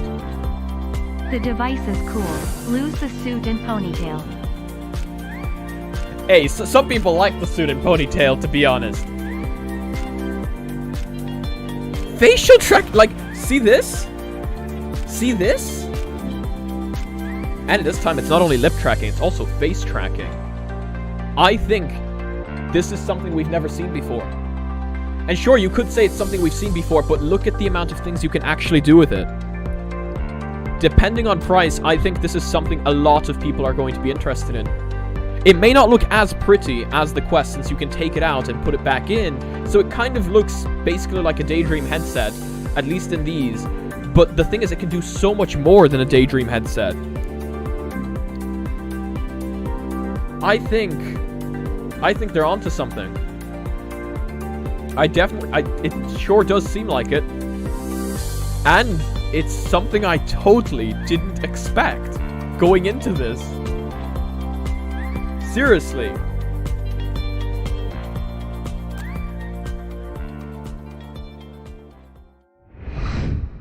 Now, let's talk about PC gaming. This is interesting.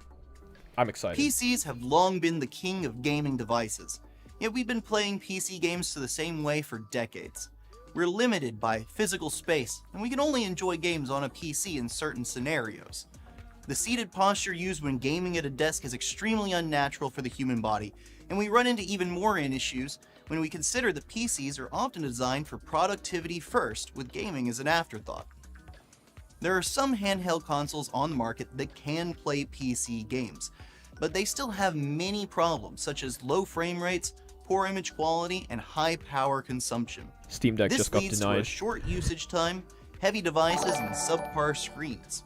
To us, PC It's gaming an is all about interesting openness and concept, customer but I would choice. definitely need So to we see a want to review offer from as you many or ways as other wonderful possible to allow you YouTubers to see whether customize that's your with the money. experience to your liking. Slightly smiling To face. make your PC gaming setup more flexible, we are introducing a portable solution that allows the Portal connect to a larger screen and controllers. Hopefully you will. We think it should be possible to use any screen you want, whether for comfort, usability, or just personal preference. After a lot of consideration, we managed to create the Pimax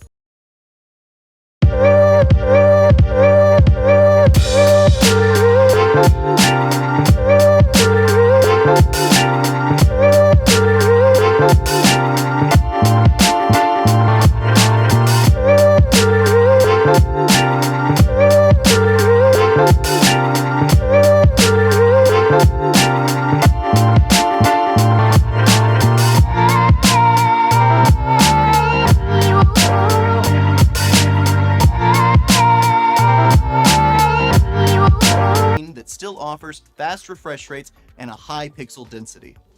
This screen allows you to hold the Portal securely in your hands, and it fits snugly with its form-fitting design.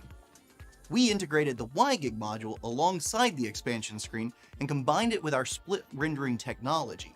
This all works together to bring you an uncompromising PC gaming experience.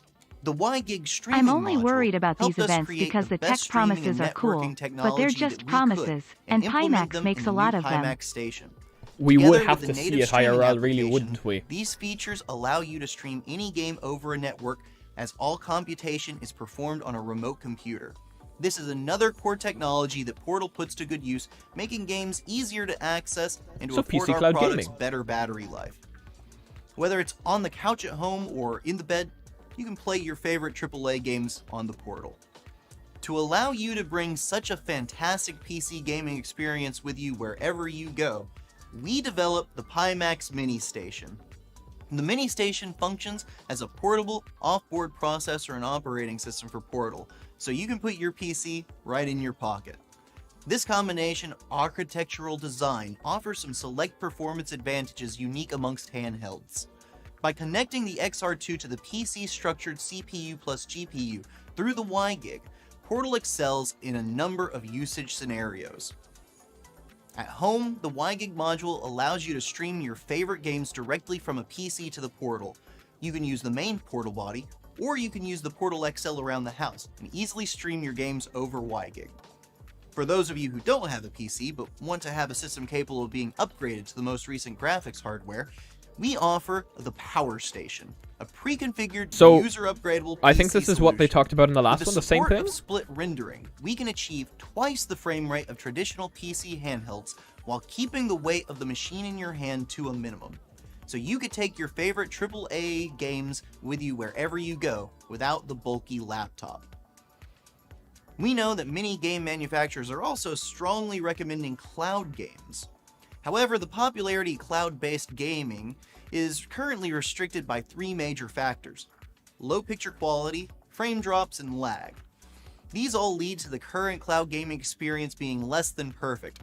With Portal support for 5G as well as Wi-Fi 6E and split rendering, it perfectly solves these three problems and brings you a smooth cloud gaming experience. 5G? And by streaming with our mini station, I did recently we support find all 5G in my garden. cloud-based gaming platforms on the market, no matter wherever you are or how you want to play.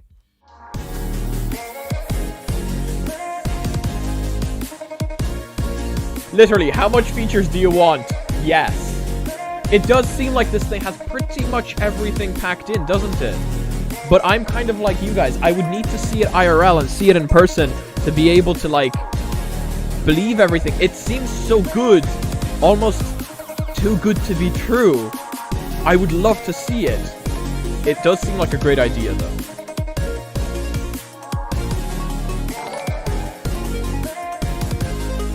Fluff buzzwords, prost footage buzzwords.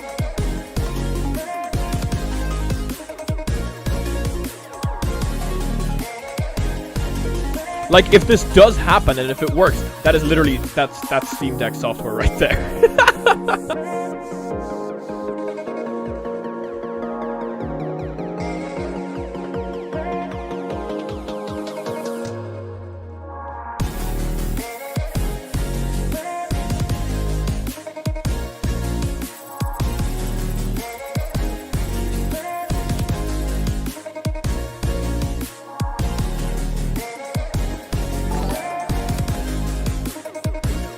I really want a ponytail now too.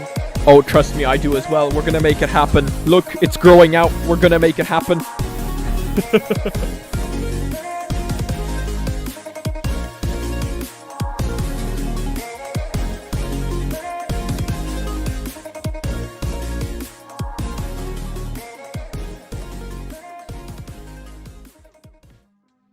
Now, let's take a look at our living room.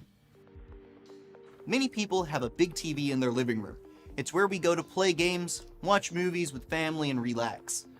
Is there any way to play all of our Portal games directly on the TV? Presently, if we want to play mobile games on a big screen like a TV, we need to cast the screen Guys, through AirPlay remember I was or a some Decanews similar guy feature. before the company But this folded, also and poses this a gives few me large Decadeer problems. vibes. It's counterintuitive because the inputs are all on the phone screen. So if you don't have a controller, I your can see attention why is you'd mostly say focused that. in the wrong place, on your phone. In But addition, hopefully even it's if you not. do have a controller, you'll experience I hope not. unnecessary I have input lag. hopes. Portal delivers the best operating experience through its innovative magnetic controller design and on-screen mappable buttons. To allow everyone the best gaming experience in the living room, we've even specially designed a dock for Portal. If I see this thing working, and if I see it be an actual product, I'm convinced. No, it's a ponytail So that apocalypse. everyone can play however they want. Software is very Our important, dock though. takes Portal's scalability to the next level. Portal's docked mode takes advantage of the XR2 processor and the 6 degrees of freedom tracking to bring the absolute joy of interactive dynamic gaming to everyone. With the incredibly powerful Neuro AI performance and deep learning, we can enable a large variety of use cases. Let's take a look at a few of them right now. These use cases include dynamic gaming, fitness games, big screen mobile games, and multimedia mode. So it's First, like let's check out the big screen gaming mode. Think of this as a Wii traditional kinda thing. docking solution. You can connect the dock to your TV and play games on the couch with a wireless controller. It supports local multiplayer with up to 6 controllers connected simultaneously. Now, let's take a look at fitness. This one's been really popular with our employees and is particularly popular with me. For various reasons, people today exercise more and more at home, following online tutorials or utilizing ready-made fitness equipment. However, there are many problems with a home training regimen. For many people, it's boring and doesn't provide them with enough motivation. The training methods aren't smart enough due to a lack of personalized instruction and informed feedback. The lack What of year is precise it? directions means that when Wii you're Bowling doing still your broke training regimen, the it largest often amount of feels out TVs touch that I with know the of, most okay? important element, you. There's also a lack of interesting content to help people get fit. At the same time, we know there are many VR platforms with very popular fitness content, and you'd like to enjoy that content with Portal. Well, you can. With Portal, you can enjoy the most popular fitness content seamlessly in your living room and at its best when you're sweating, without the constraints of a headset. See, at Pimax, we just don't know when to stop adding great features to our new hardware. They really don't. We have a built-in set-top box mode in Portal which allows you to switch to your favorite like, streaming platforms with if just this thing a single exists, click, allowing and if Portal it to works, take center stage in your multimedia setup. it's an all-in-one. Device to rule them all. Like, Now, a you must be literal very curious about what all-in-one. the dock looks like. Let's check it out. can it clean my house? That's all it's missing. If it can turn into a Roomba, I am purchasing right now. Like, I really want it to, like, genuinely exist and work now.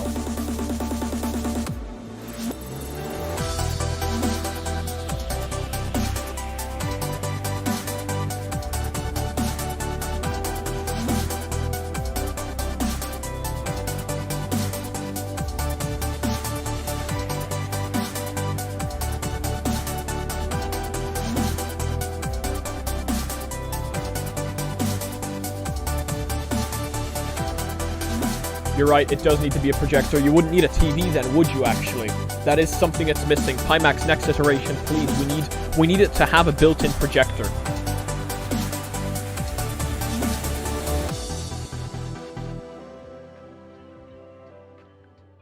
To summarize, our dock takes Portal's scalability to the next level.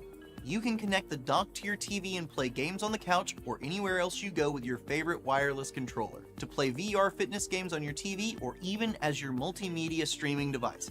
And when you're done in the living room, you can take the Portal right out of the dock and take it with you wherever you go.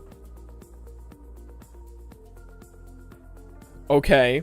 This went from being like... Portal is a revolutionary device that meets all of our daily technological needs. This is also a device that meets all of our requirements for VR 3.0. Of course, we're not only making progress with our hardware, but we also have good news for everyone about our ecosystem. No, give me the price. Actually, no, give me the ecosystem first. We need the software. The software needs to be good. Hello, Pimaxians. It's a pleasure to meet you all. As you might imagine, we are just as excited as all of you about the amazingly versatile Pimax Portal. Now let's dive in and talk about the Portal ecosystem.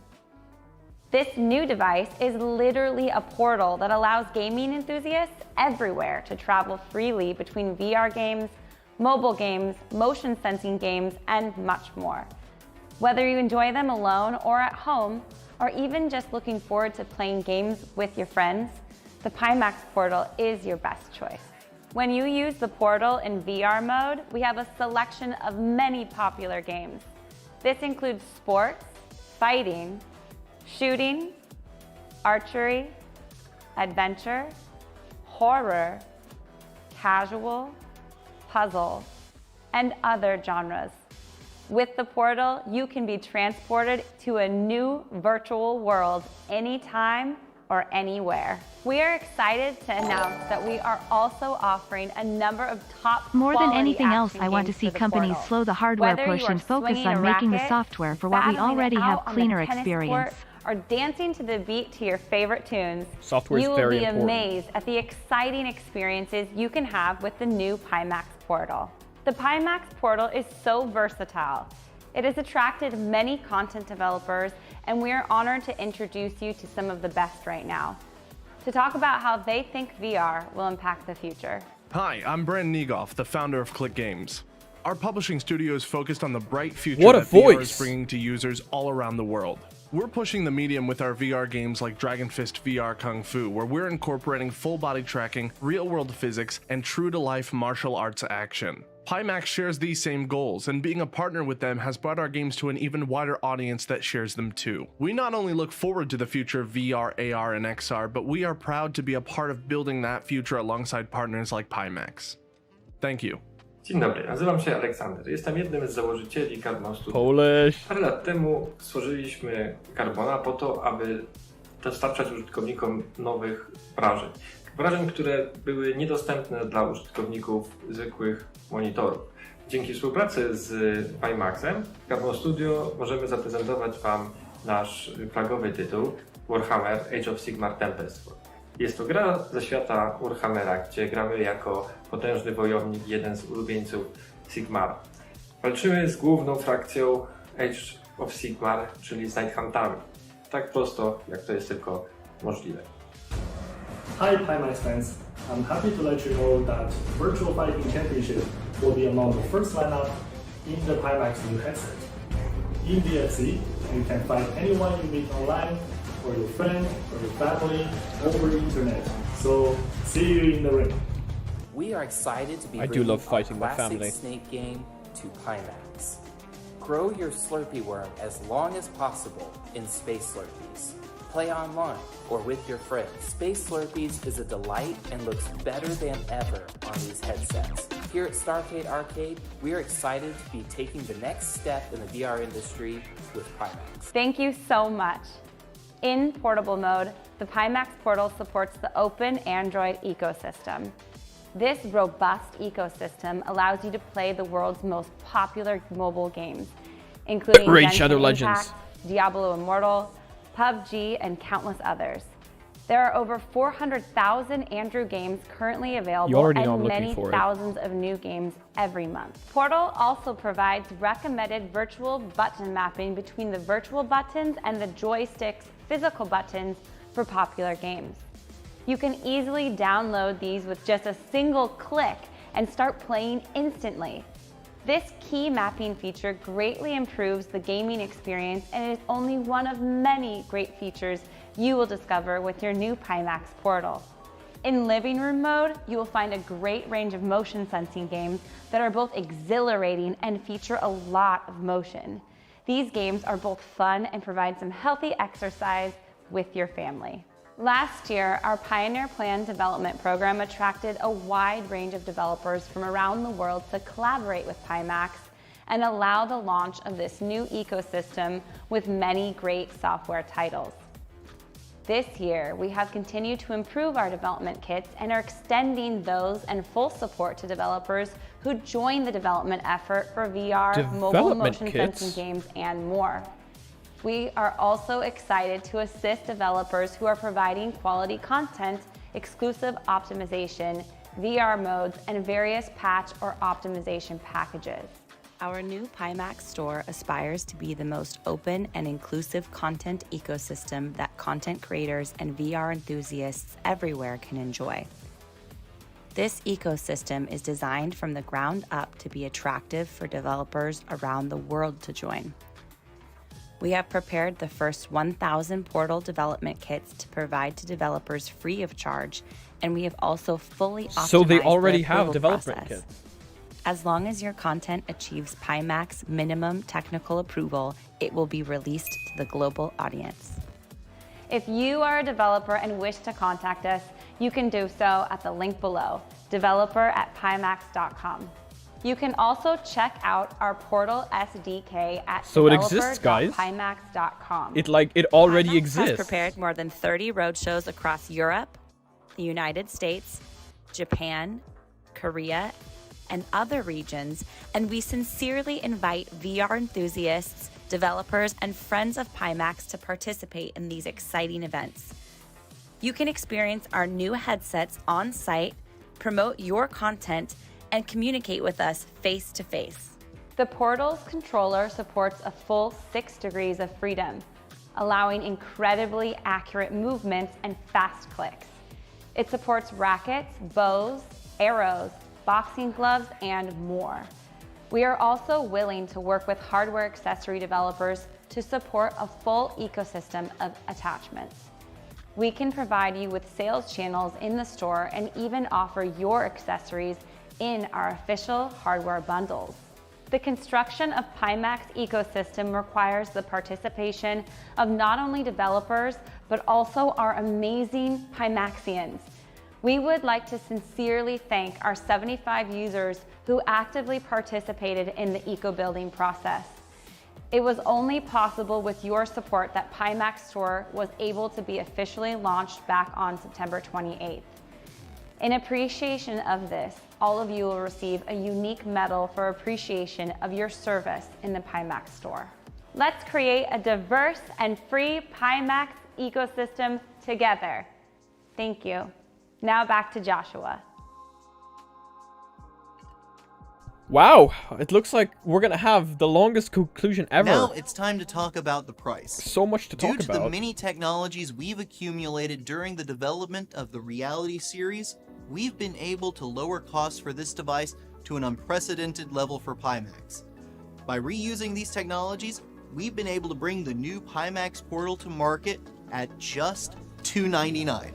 Now, let's talk about how we're going to bring the new Pimax Portal to market. 5 years ago, we utilized crowdfunding for the very first time. It was with the help of our enthusiastic VR community that we were able to... There you go, now everyone in chat is excited. Over the years, we've listened to our users, and everything from the housings, the visuals, the software, basically all aspects of our products have received many improvements driven by customer feedback. You see, at Pimax, Chat is literally we don't want to exploding be and like it's not other refreshing. companies, producing products from inside of an goes. echo chamber, tossing around ideas solely amongst ourselves. We want to give our users the ability to participate, to choose. Josh We never are fails to laying a deliver, it's foundation true. For our company culture, a culture that reflects our customers' interests and will run as deep as our DNA. The more we all work together, the better our ecosystem and products will be.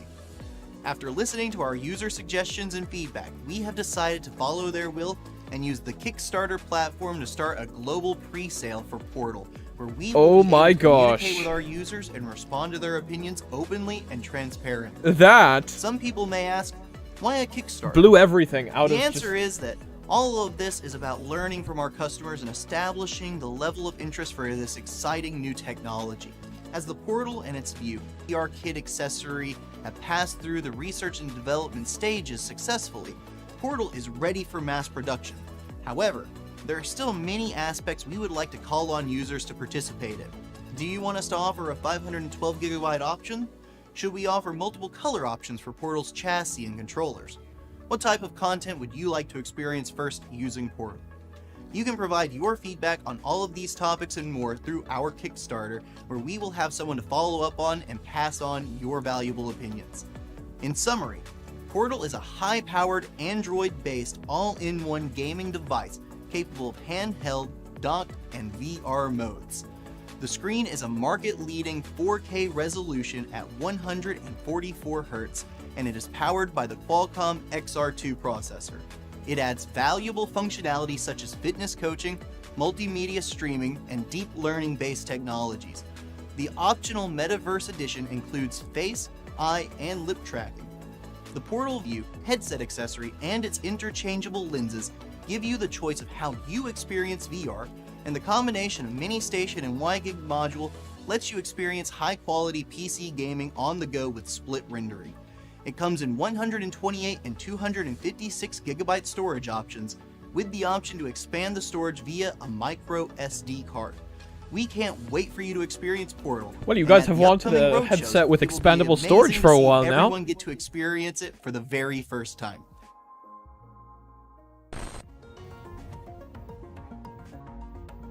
Though we are still within the VR era, there are still many people who miss the simple fun of retro games.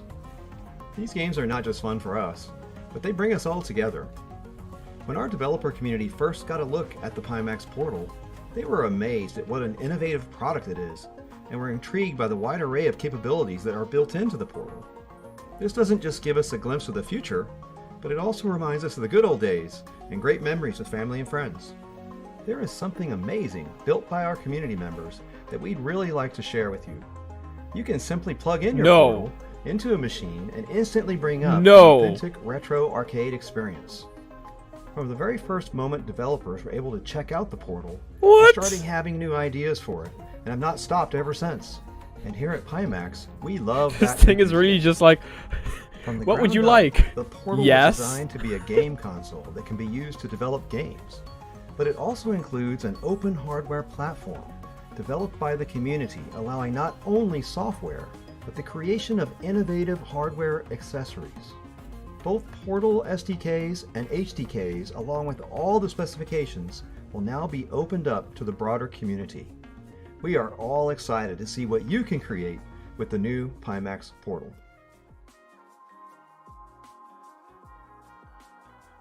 Maybe I will get the Roomba. Yeah, maybe I will, I would like after all. to personally Maybe. thank every one of you for watching our presentation. It's only due to the continued support of our users that we can continue innovating at Pimax. You are the bedrock upon which Pimax is built. I look forward to hearing all of your thoughts on Portal, and I hope to bring you even more great news soon. Until then, keep gaming, Pimaxians. Wow. Oh, wow. Did Josh deliver? Okay, Did not expect that. Also, we, just in case anyone thought I was trolling, we were actually using Microsoft Edge. Okay. We have a lot to talk about. This is interesting. Hello, why is my thing not making smaller or larger? Oh, whoa. It's just gone really big, and now I can't make it smaller. Reset. Perfect. Okay, I need to open this. 2 seconds, guys, because I want to bring live chat back up here. Perfect. Okay. Chat pop-up. Here we go. Hello. Why will not it won't go any smaller anymore. This is the largest it goes. There we go. That's all we need. Okay, cool. Wow. So do you know what I'm instantly worried about? And I feel like this might also be the worry of everyone else, so I'm going to bring it up. Usually, when a device like this comes out and tries to be a one-trick pony, it's trying to be the ace of all... I don't know the saying. It's trying to be good at everything, but ends up being good at nothing. Because it's trying to be good at everything.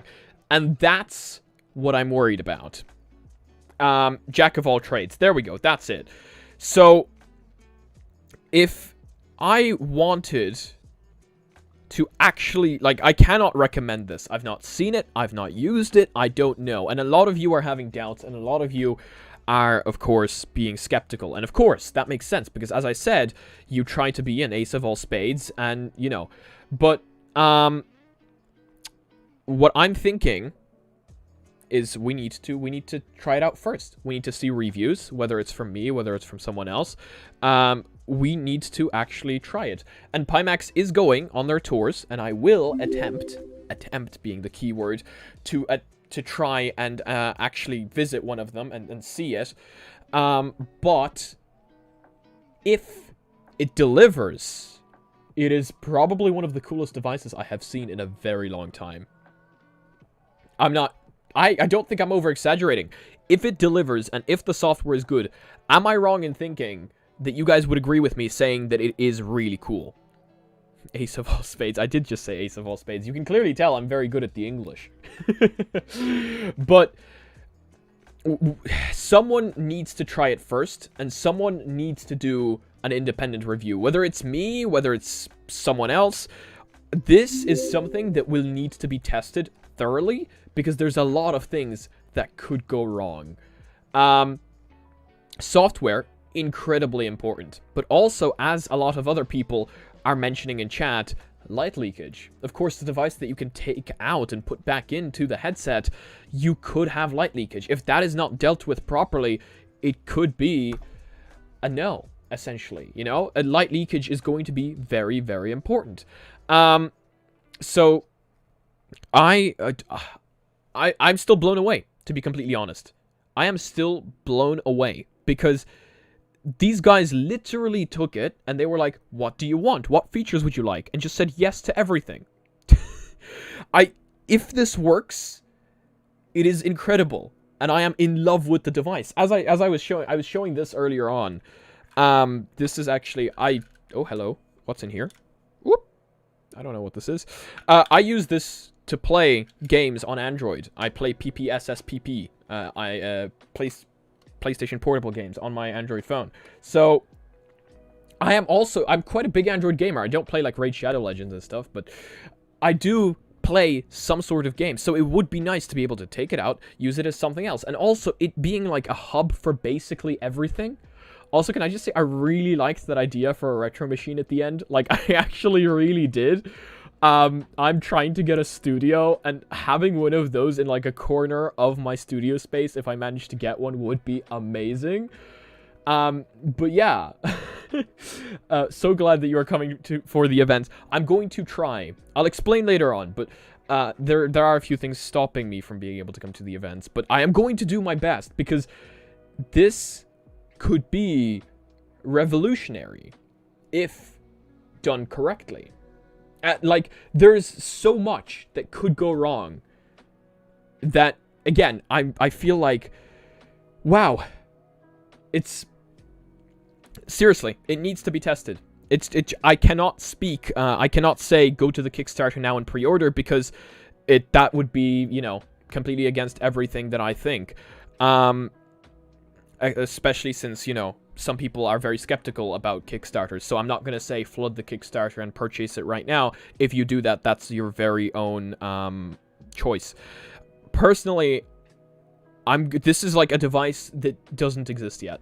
It's never...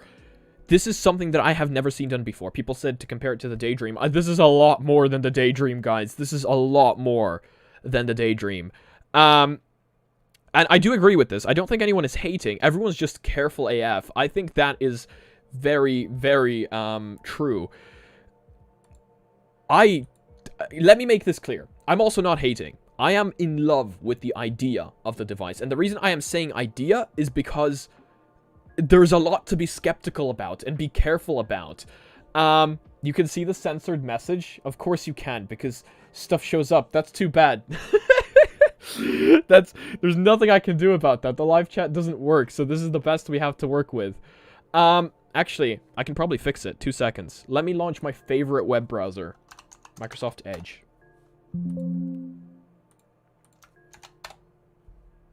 Bingo! Microsoft Edge to the rescue. Here we go. Wait, please get banned? Get banned for what? And me or someone else? Because I would prefer not to get banned. I can't get banned for someone else's comments. For advertising Microsoft... Wait, what? Oh. For advertising Microsoft... I was obviously joking. I don't use Microsoft Edge. It's essentially like using Internet Explorer. Oh, but it's the only, like, it's my PC was reset, so it's the only other web browser I have. And unfortunately, I don't think Internet Explorer exists anymore. Let me check. No, it doesn't. This is all we have. Wow. Yeah, we have a video about this tomorrow. But yeah. Edge is Chrome. Edge is built on Chromium, if I'm correct, by the way. So they're essentially like the same thing, almost, kind of. But not really. Let's take a look at the price. I think we should take a look at the price. Let's launch the Pimax Portal Kickstarter. Let's see.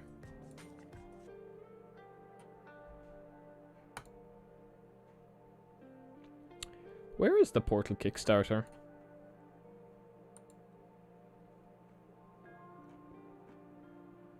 I don't actually... Is it on the... was it underneath the thing?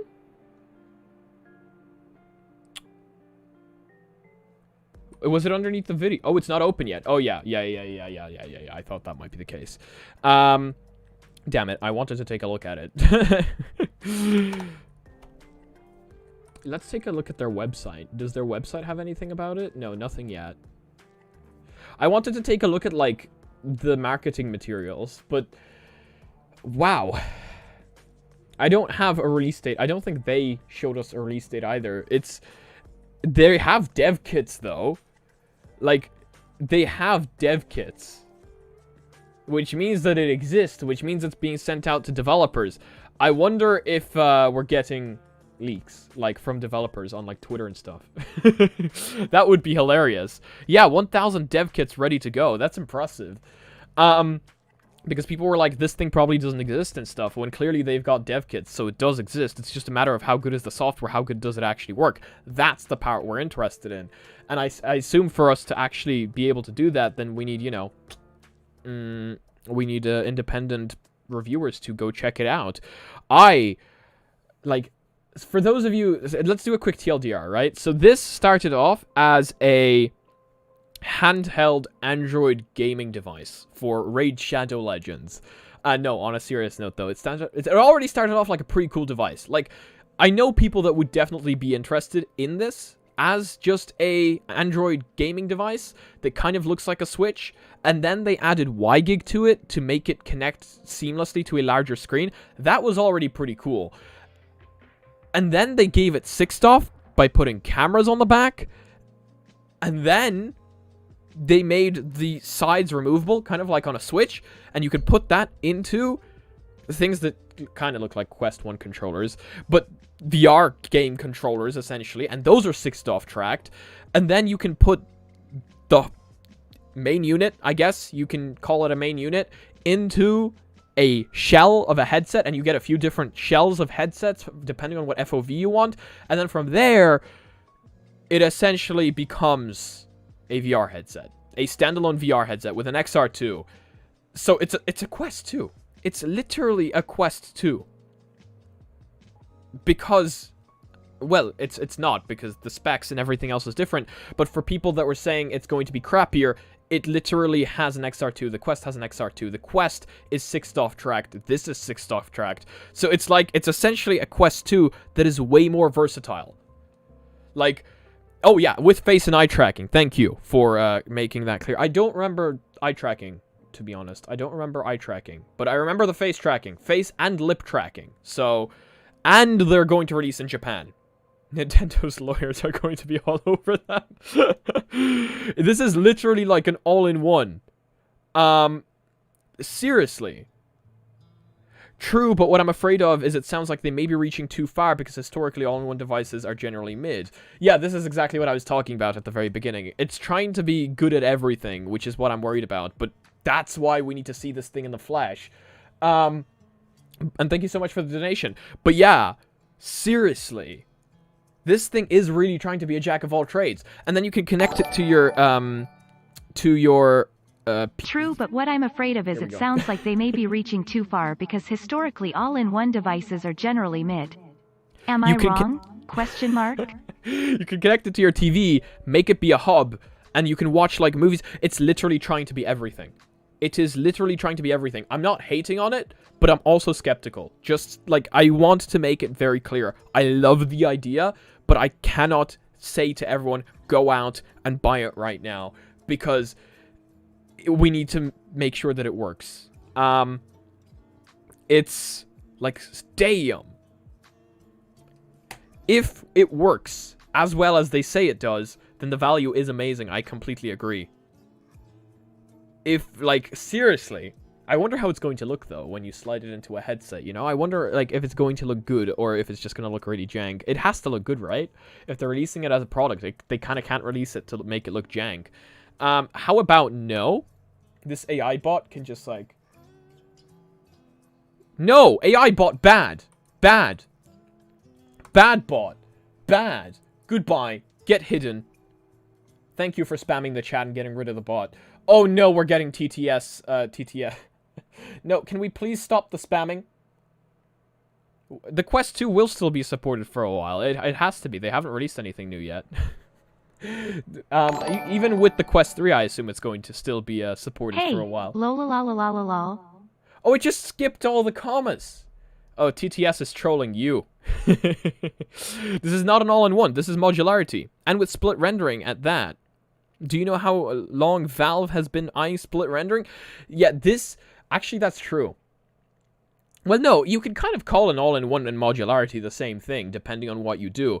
By all-in-one, I mean... It's literally an all-in-one. Like, it's a mobile gaming device. It's a VR headset. It's a hub for your TV. That's what I mean by all-in-one. I know all-in-one can mean a lot of different things for a lot of different people. But damn, prices $449 for basic and $599 for QLED. Honestly, I'd be going for the QLED one. At that point, I'd be going for a QLED one. But again, need to see it. No, bot, bad bot. How are you back? How have you returned? I have hidden you. Go away. Go away. Bad bot. Do you think there will be storage issues? I don't think so, because there's SD cards. I mean, you can put in SD cards. The question is, how good does the SD card need to be in order for it to be playable? You know, if you put in a too slow SD card, you're essentially going to end up with a really crappy gaming thing. So the way Nintendo went about this is they made those special SD cards for their devices, so it's only the best that you can put in. I wonder how they're going to make this come through. This has the potential to be the best Game Pass device. Like, I love the way people aren't instantly hating on it. People are just very skeptical, and that's good. Being skeptical is good, because it potentially sometimes saves you your money. But I like it. I like it, to be honest. I like the fact that people aren't instantly jumping the gun. I don't even know if that's a saying either, to be honest. I make up these weird sayings as I go. The Steam Deck uses micro SD card expansion just fine. True, but if you put in a crappy SD card, you're also going to have a bad time. You know, so it really depends on that there. All-in-one for this kind of thing would be a mixed reality device. Yeah, well, I really do think that it depends how you understand it. I see why for some people it would be a mixed reality device. For me, an all-in-one in this specific case, specifically, is something that literally does everything. Except be a Roomba. Pimax, if you can make this thing be a Roomba just for, like, the meme, or if for, like, an April Fool's Day thing, I would laugh so hard. I would laugh so hard if they made this thing be a Roomba just by watching this stream for like an April Fool's Day thing. That would be so funny. Imagine for April Fool's they released an attachment to make it a Roomba. Like, I think they should make it happen. I think they should. That would be so funny. Pimax, I'm giving you ideas, take them. Oh, that would be so funny. They're open to all accessory creators, so Roomba. Oh. Yeah, that I would buy it. I would definitely buy the Roomba attachment just for the meme. It would be more powerful than my current Roomba, that's for sure. Even though that thing actually is surprisingly intelligent. It's actually kind of scary. So do I need to design a Roomba attachment for the Portal? It could be an interesting project. Roomba with 6 stuff. Well, it would definitely be the most intelligent Roomba to date. You know, 6 stuff, Roomba. It could definitely move around quite a bit. I mean, my one has a laser, so laser could be more accurate, but still kind of cool. Or instead of a Roomba attachment, let it pass butter. That would also be really funny. Guys, we're giving them April Fool's Day ideas. I feel like they have so much potential here to release a lot of April Fool's Day attachments and just accessories. I think it's really funny. I think they have a lot of possibilities here for April Fool's Day attachments. Yeah. How are they making the XR2 run at 4K 144 Hz? Definitely too good to be true. I think with adequate cooling, it could be done. Depending on the game, of course. You know, some Android games aren't really that excessively powerful. So, I can see it happening on some Android games. VR, definitely a lot more powerful. Like, it would require a lot more power. Also, didn't they say they were collaborating with Qualcomm on this? So they could potentially have an upgraded version of the XR2, kind of like the like Meta is having, essentially. Among Us VR is coming tomorrow. Yes, Amogus. 4K 144 Hz HDR on an XR2 is a hoax, really. Well, all we can do is wait and see. I mean, they need to deliver it in some way if they've announced it, you know? Sure, it could be like, it could be not the way we think it is, but they've spoken about it, so in some way they should be delivering, you know what I mean? In some way. Amogus VR coming TMRW. TMRW, I like the way you read that, TTS lady. It does have 8 GB of memory, though I wonder what the specs of the memory is. Very good question. Very good question. I do wonder if 8 gigs is going to be enough as well. I do wonder. You know, the Quest Pro has 12 gigs now, so I do wonder. I really do. The VR headset that could count as a Roomba, except if a cat or a dog or any pet stands on it, it will break. Well, my dog has not been very interested in sitting on my Roomba, so I haven't had it happen yet. I would certainly hope that she'd sit on it one day, because I could get some really funny videos, but who knows? I just got an email. Let me see the email. This is definitely not something I can reveal, but I want to see the email.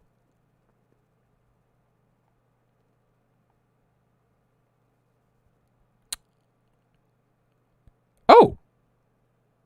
Perfect! I just got the spec configurations!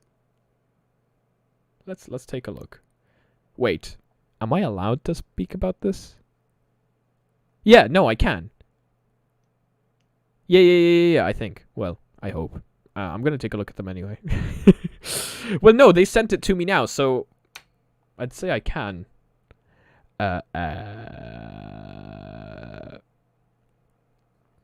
We already know the specs. They've spoken about the specs. So I'm just going to confirm a few things from this list after Microsoft Excel spreadsheets gets downloaded onto my phone. There we go. It's now downloaded. You have to sign in. I don't want to sign in. Skip. No, I don't want your free trial. Go away.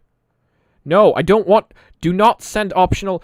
Oh my gosh. Go away with your free trial. I don't want it. Okay, here we go. I think I got past the free trial now. Wait, meta logo in the background? Where's the meta logo? Is it somewhere here? Okay, specs. Let's see. Oh wow. They gave me specs for everything. Not just... Wow, literally everything. Okay. Okay.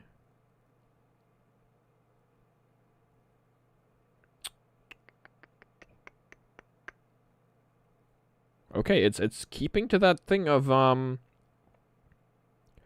4K at 144 hertz. That's, yeah, it's keeping to it. An XR2, it's wireless. It's gonna have 5.5-inch screen, optimized for gaming, an active cooling system. That could definitely help it. This is things we already know, so I'm just reading out the things we already know because we've already we've been told about this. They did also mention overclocking, so you know, just saying they did mention overclocking. So I'm gonna say it's probably overclocked. The mini HDMI.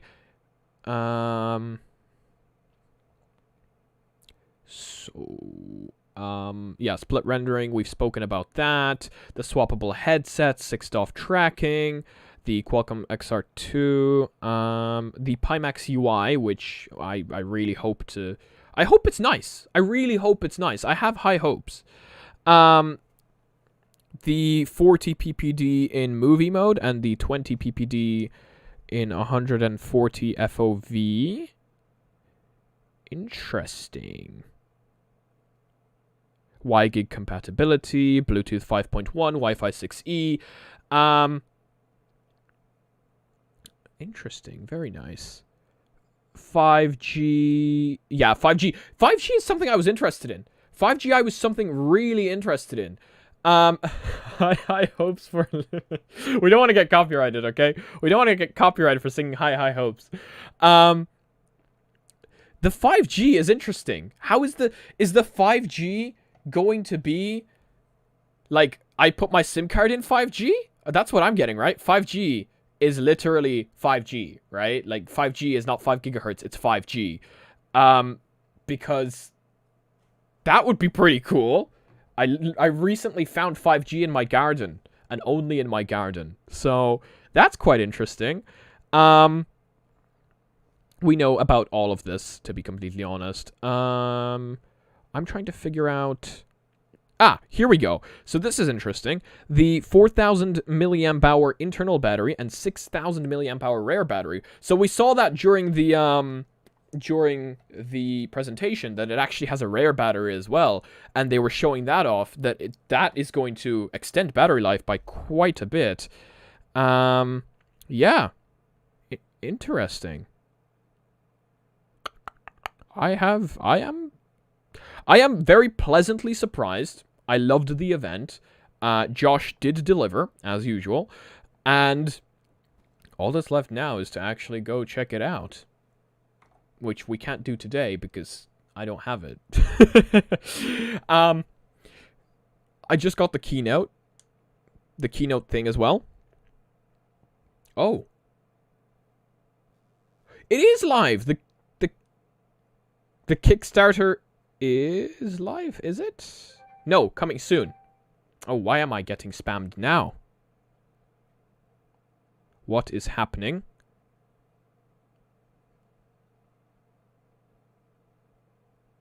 What's that? Why am I... My Discord is...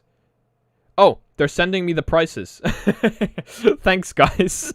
Okay, cool. Let's take a look at the prices real quick. No, that was my notification. Here we go. So, $2.99 for the Portal 128GB, $3.99 for the Portal 256GB, $5.49 for the Portal QLED, and that seems to only come in 256GB, which I think is a good choice. If you're going for the QLED, you're going to want more storage as well, because that means you're going pretty much all out. And then the Portal View, which is the VR headset part, that's $4.49, and the Portal QLED View is $5.99. So, wait. Is that like... Now I'm confused. So, does the Portal View and the Portal QLED View come with everything? Or is it just the shell? It doesn't seem to say here. Well, not on this screen anyway. Because that would bring the price up quite a little bit. If you had to buy them separately. No, surely it has to... Surely it has to come with everything, right?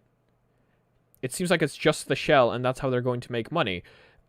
Yeah. That sure is what it looks like. I'm gonna see if I can... I'm gonna see everything here. I'm gonna read the thing. I'm gonna read the thing. Let me see. I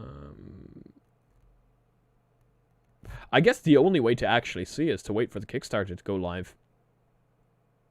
But I think you might be right. I think they might be selling them separately. And I think that's where everything happens, to be honest. Still, very interesting. Don't get me wrong. But it is going to be quite a bit more expensive then. But yeah, here that's that. So, the inkjet printer method. I could be wrong though. Maybe they don't come separately. Maybe once you buy the View, it comes with everything. Roomba not included though. That's unfortunate. But if the shell was just the shell, why would it have a QLED version? That's a very fair point. That is a very fair point, actually. Yeah, no, you're right. Okay, so... But then the whole point of it's so cheap comes in again, because it's even cheaper then. Because if you think about it, in that case, the Portal View, the shell, the controllers, is only 50 quid more than the QLED itself. Why would you not go for the View then? You know? That's 50 quid more and you get a fully blown VR headset. Why would you not go for it? You know what I mean?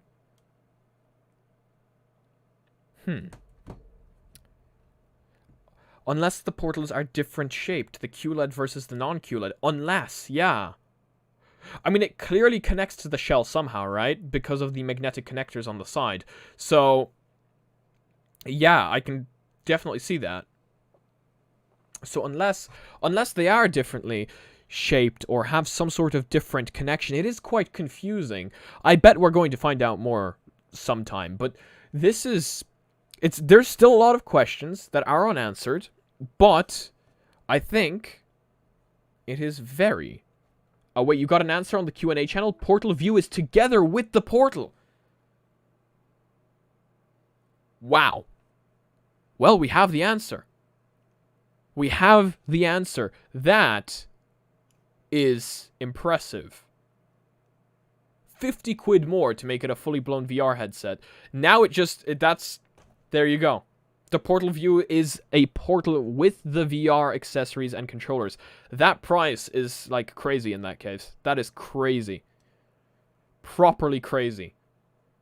Now it's just a matter of the software, and that's it. The software. And yeah, how well it actually works, I guess. Because if the hardware is all put together and they've already they have dev kits ready, then yeah. 50 quid isn't that much for a full-on VR headset. Yeah, that's what I'm saying, you know? That's what I'm saying. I used to buy, you know, those cheap plastic headsets that you slid your phone into for 50 quid, and this is a lot more. It comes with, like, a battery and everything.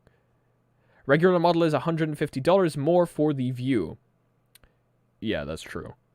Wait. Yeah, that is true, actually. It's 50 quid for the QLED, but it's 150 for the... Yeah, you're right. That's interesting. That is interesting.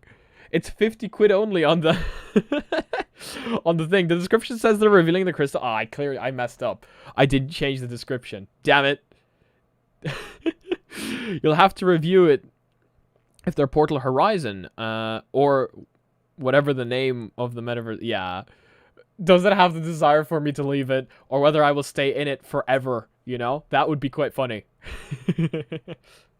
So for $4.99, you essentially get the headset plus controllers with standalone capability. Yeah, I mean, that is crazy.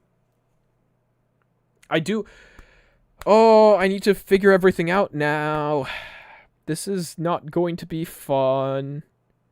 And by that, I mean the next few days for me isn't going to be fun. Not this. This is very fun. Because I need to figure out how to get to the VR Days event and check this thing out, because it is very interesting, money-wise and just overall everything-wise. I'm going to need another credit card. Nah, this one's already maxed out. They won't give me another one. Sadly, not a joke. After buying the Quest Pro, I think my bank hates me, but that's okay. I'll pay it off next month.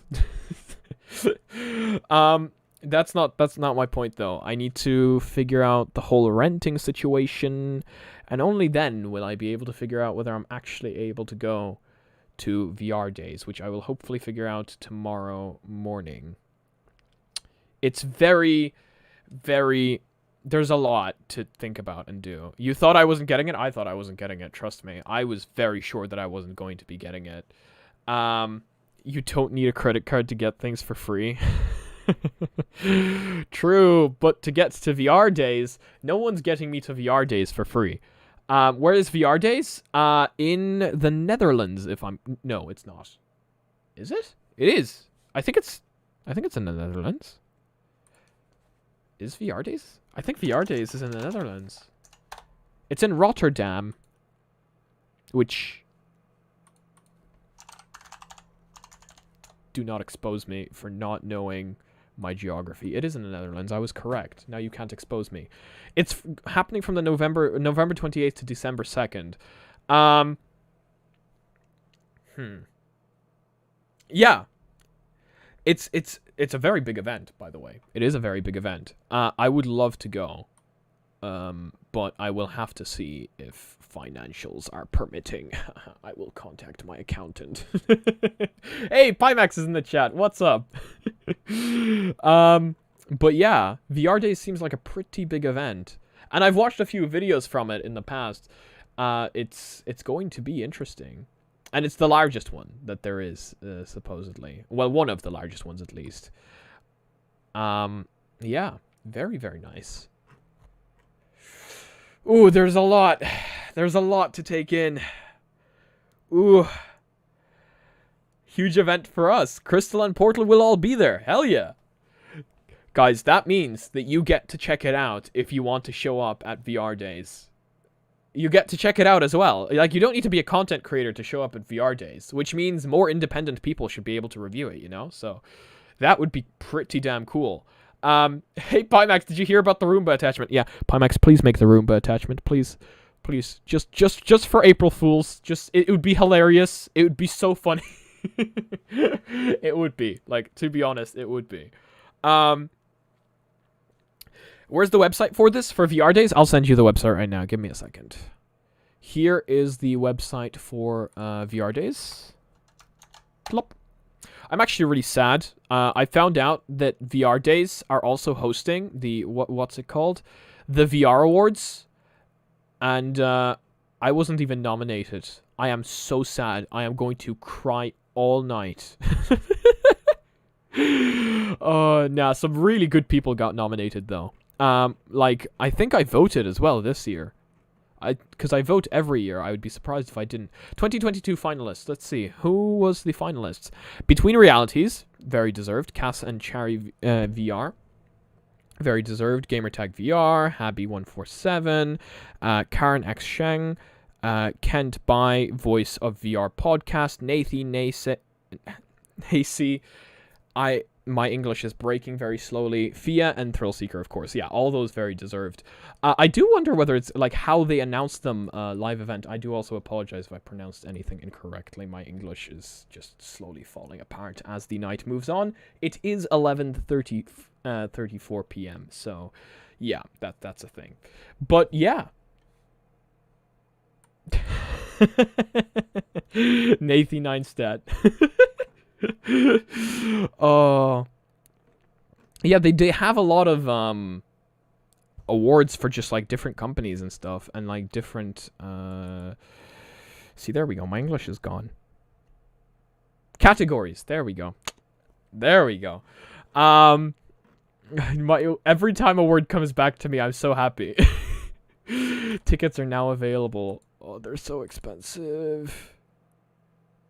What? That can't be right. Oh, okay, wait. This is tables. Okay, yeah, no. I don't need a table. I don't have friends, so I'd be going alone. If I look at the tickets, last time I checked, they were very expensive. Yeah, they are. They're like 600 quid. Why are they 600 quid? A full access pass is 600 quid. That's scary. Still, though, great event. I'm going to do my very best to show up. Yeah. Wait, many thirsty trolls in crashing community? Where are the trolls? I don't see the trolls.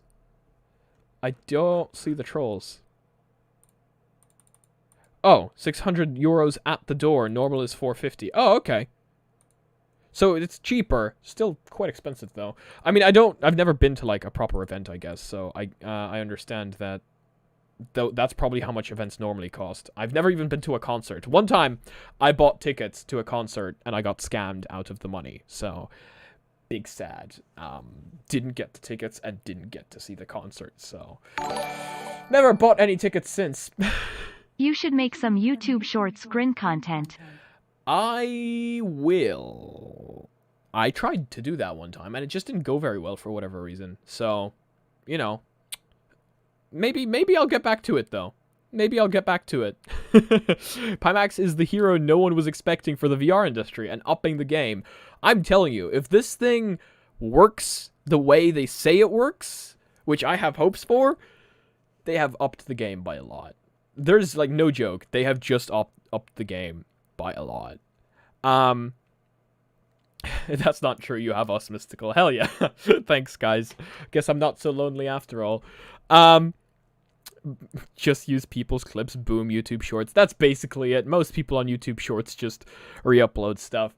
Either way, guys, it is 11:37 p.m. and I have to wake up in the morning to go see a potential renting place for me to rent as a studio. So I need to wake up at like 9:30 in order to be able to see that. So we will need to slowly be ending the live stream. That, and of course everybody else is asleep. I do have a video ready for you guys tomorrow. So we will have a video going live tomorrow about the killer headset. That is literally a killer headset. For those of you that don't know, Palmer Lucky created a headset that literally kills you if you die in the game. And that's what we're going to end it on. Just like a massive cliffhanger. That's what we're going to end it on. But yeah, if you guys want to talk a little bit more about this, I'll be chatting on the Discord. If the Discord is active, I'll pop in and I'll be active. And we'll talk about it a little more in text format so that, you know, I don't wake anyone up, because I can't wake anyone up by texting. Hopefully. Then again, who knows? Either way, actually, that's true. No respawns with that HMD. No. Gamers don't die. We respawn. Either way, guys, thank you so much for joining me today. I hope you enjoyed the live stream, and I mean, I'm very satisfied with this. I went into this not having a clue as to what is actually going to happen, and I came out pretty satisfied, which is more than I can say for quite a few events. But anyway, that's going to be it. I hope you guys have a fantastic day or night wherever you are, and see you guys tomorrow. Peace.